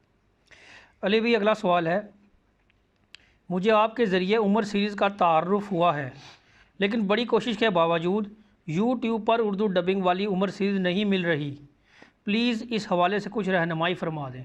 دیکھیں جی، یہ کوارنٹین کا جو آپ کا اس وقت زندگی کا حصہ گزر رہا ہے، اور اوپر سے نور علی نور، رمضان شریف کا مہینہ بھی آ گیا ہے، شیطان بھی قید ہے، دل بھی نیکیوں کی طرف مائل ہوتا ہے، تو میں سب سے کہوں گا کہ اس رمضان میں اردو ڈبنگ والی عمر سیریز ایک دفعہ دیکھ لیں، اور وہ دیکھنے سے پہلے میرا ایک عمر سیریز کے تعارف کے اوپر آلموسٹ 44 منٹ کی ویڈیو ہے یوٹیوب پہ، وہ آپ ضرور دیکھیں تاکہ آپ کو پتہ چلے کہ نبی علیہ السلام کی مبارک زندگی کی ریولوشن اعلان نبوت سے 6 سال پہلے سے لے کر رومن اور پرشین امپائر کے گرنے تک، ٹل سیدنا عمر کی شہادت تک، یہ پورے کا پورا حصہ، اس کے میجارٹی پورشن انہوں نے عمر سیریز میں، قطر والوں نے 30 اقساط کے اوپر اہل سنت میں جو بڑے بڑے علماء ہیں، ڈاکٹر علی سلابی اور ان کے استاد یوسف القرداوی، وہ کنسلٹنسی انہوں نے دی ہے، وہ فلما دیا انہوں نے، اور پکچرائزیشن اور کردار جو انہوں نے چوز کیے، کمال کام کیا۔ چند ایک چیزوں سے آپ کو اختلاف ہو سکتا ہے۔ یوٹیوب کے اوپر میں نے اس تعارف میں بتایا تھا کہ وہ MBC والی جو کمپنی نے یہ بنایا ہے، انہوں نے اپنے رائٹس رکھے ہوئے، وہ آپ چھوٹا سا بھی کلپ اپلوڈ کریں وہ اڑا دیتی یوٹیوب اسے، کاپی رائٹس کے چکر میں۔ یوٹیوب کے اوپر تو وہ آپ چڑھانے سے رہے، ہم نے گوگل ڈرائیو میں اسے رکھا ہوا ہے، اور کل میری بات ہوئی تھی، آج مجھے بلکہ میسج بھی آ گیا، آج انہوں نے آن ایئر کر دیا ہے۔ آپ ہماری ویب سائٹ ahlsunnatpak.com پہ جائیں، ویڈیو لیکچرز والے پورشن میں ظاہر ہے یہ چیز ہوگی نا، بکس اینڈ ریسرچ پیپرز میں تو نہیں ہوگی، نہ القرآن اور الحدیث میں ہوگی، نہ کانٹیکٹ اس میں ہوگی، ویڈیو لیکچرز میں۔ ویڈیو لیکچرز میں اس وقت آخری آپشن آ رہا ہے ایک، اسلامک موویز اینڈ ڈاکومنٹریز، اس کو آپ کلک کریں گے، اس میں آپ کو عمر سیریز اردو ڈبنگ والی کا مکمل آپ کو لنک مل جائے گا گوگل ڈرائیو سے، آرکائیو کے اوپر جو رکھی ہوئی، آرکائیو پہ ہی رکھی ہوئی ہے نا، آرکائیو سے وہ ڈائریکٹ ڈاؤن لوڈ آپ کر لیں۔ اس کے علاوہ بھی جو اسلامک موویز ہیں جو یوٹیوب کے اوپر اویلیبل نہیں ہیں وہ ہم رکھ دیں گے، اور جن کے یوٹیوب کے اوپر اویلیبلٹی ہے ان کے لنکس ڈال دیں گے۔ اس کو انشاءاللہ اب ہم اپڈیٹ کرتے ہیں، تو اب لوگوں کی آسانی کی خاطر یہ ڈبنگ والا بھی آ گیا ہے۔ ویسے میرا اپنا مشورہ ہے، آپ یہ اردو والا ضرور ایک دفعہ دیکھیں، اس کے بعد آپ عربی والا بھی انگلش سب ٹائٹل کے ساتھ بھی دیکھیں، جو عربی میں اس کا مزہ ہے نا وہ اس سے زیادہ ہے. لیکن ظاہر ہے جن لوگوں کو عربی نہیں آتی تو وہ ان کو روک روک کے نیچے انگلش پڑھنی پڑے گی, لیکن وہ ایکسپریشن میں چاہ رہا ہوں آپ فیل کریں عربیوں کی گفتگو کا جو سٹائل ہے. اور ایسی کمال انہوں نے ڈائلاگ لکھے ہیں, چونکہ عرب کے لوگ جیسے قرآن نازل ہوا تھا انہوں نے قرآن کے الفاظ یوز کیا کرتے تھے, تو آپ دیکھیں گے وہ پوری قرآنک عربی ہے, بڑی آسان عربی, آپ کو فیل ہو رہا ہوتا ہے جو انہوں نے ڈائلاگس یوز کیے ہیں اس میں. باقی اردو ڈبنگ والا بھی کمال وہ اسلامک پیڈیا والوں نے کام کیا ہے, islamicpedia.in والوں نے اس پہ بھی رکھا ہوا ہے. باقی اب آپ چلے جائیں, آپ ڈاؤن لوڈ کریں اور یہ 30-1 رمضان شریف میں ضرور دیکھیں.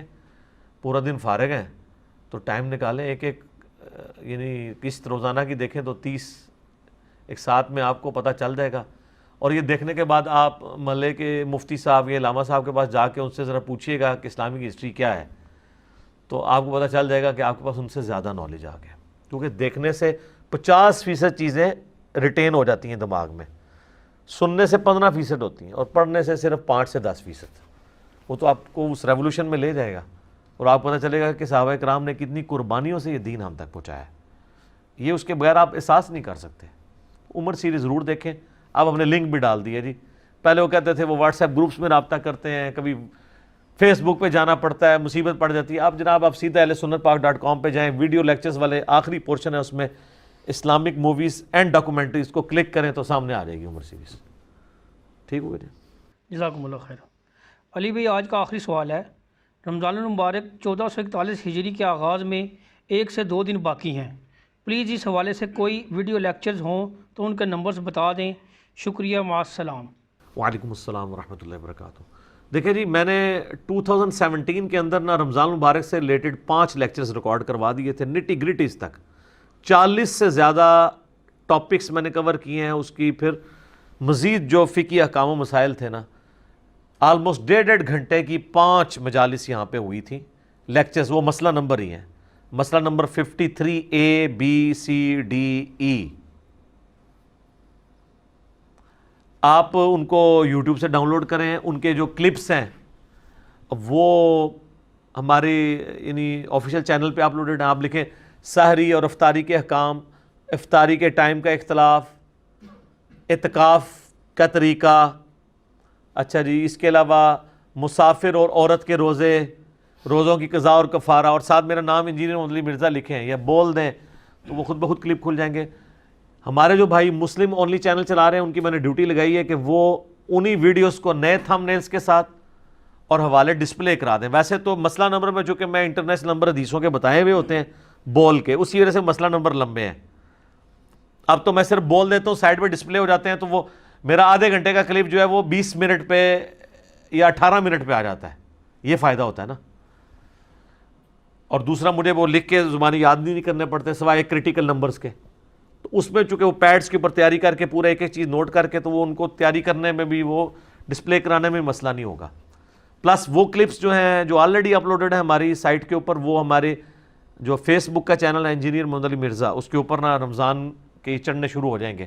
بلکہ ابھی کل ایک چڑھا دیا انہوں نے رویت ہلال کا مسئلہ, جو شروع میں فرسٹ رمضان کے اوپر ہی مسئلہ شروع ہوتا ہے نا کہ چاند نکلے گا نہیں اور اس کا کیا حل کیا جائے. ہر دفعہ رو پیٹ کے تو لوگ, تو پچھلی دفعہ میں نے ایک ریکارڈ کرایا تھا پاکستان میں 2 عیدیں, تو میں نے بخاری مسلم کی احادیث میں رؤیت ہلال کا جو مسئلہ ہے اس میں کلیئر کیا تھا, وہ یوٹیوب پہ چڑھ گیا. تو یہ آپ مسئلہ نمبر دیکھ لیں 53A B C D E, اور مسلم اونلی چینل پہ ایک ایک دن کے بعد چڑھیں گے, اور ہمارے آفیشیل جو فیس بک ہے انجینئر محمد علی مرزا, اس کے اوپر وہ کلپس چڑھیں گے. آپ دیکھیں انشاءاللہ تعالی تو آپ کے لیے آسانی ہو جائے گی. اللہ تعالی ہم سب کو یہ رمضان المبارک بھی احترام کے ساتھ اور اعمال کی پختگی کے ساتھ بلکہ مزید بہتری کے ساتھ گزارنے کی توفیق عطا فرمائے. سبحانک اللہم و بحمدک اشہد ان لا الہ الا انت استغفرک و اتوب الیک. اللہ سے دعا جو حق بات میں نے کہی اللہ تعالی ہمارے دلوں میں راسخ فرمائے. اگر جذبات میں میرے منہ سے کوئی غلط بات نکل گئی تو اللہ تعالی ہمارے دلوں سے محو کر دے. ہمیں کتاب و سنت کی تعلیمات پر عمل کر کے دوسرے بھائیوں تک پہنچانے کی توفیق عطا فرمائے. سبحانک اللہم و بحمدک اشہد ان لا الہ الا انت استغفرک و اتوب الیک وما علینا الا البلاغ المبین. جزاکم اللہ خیر.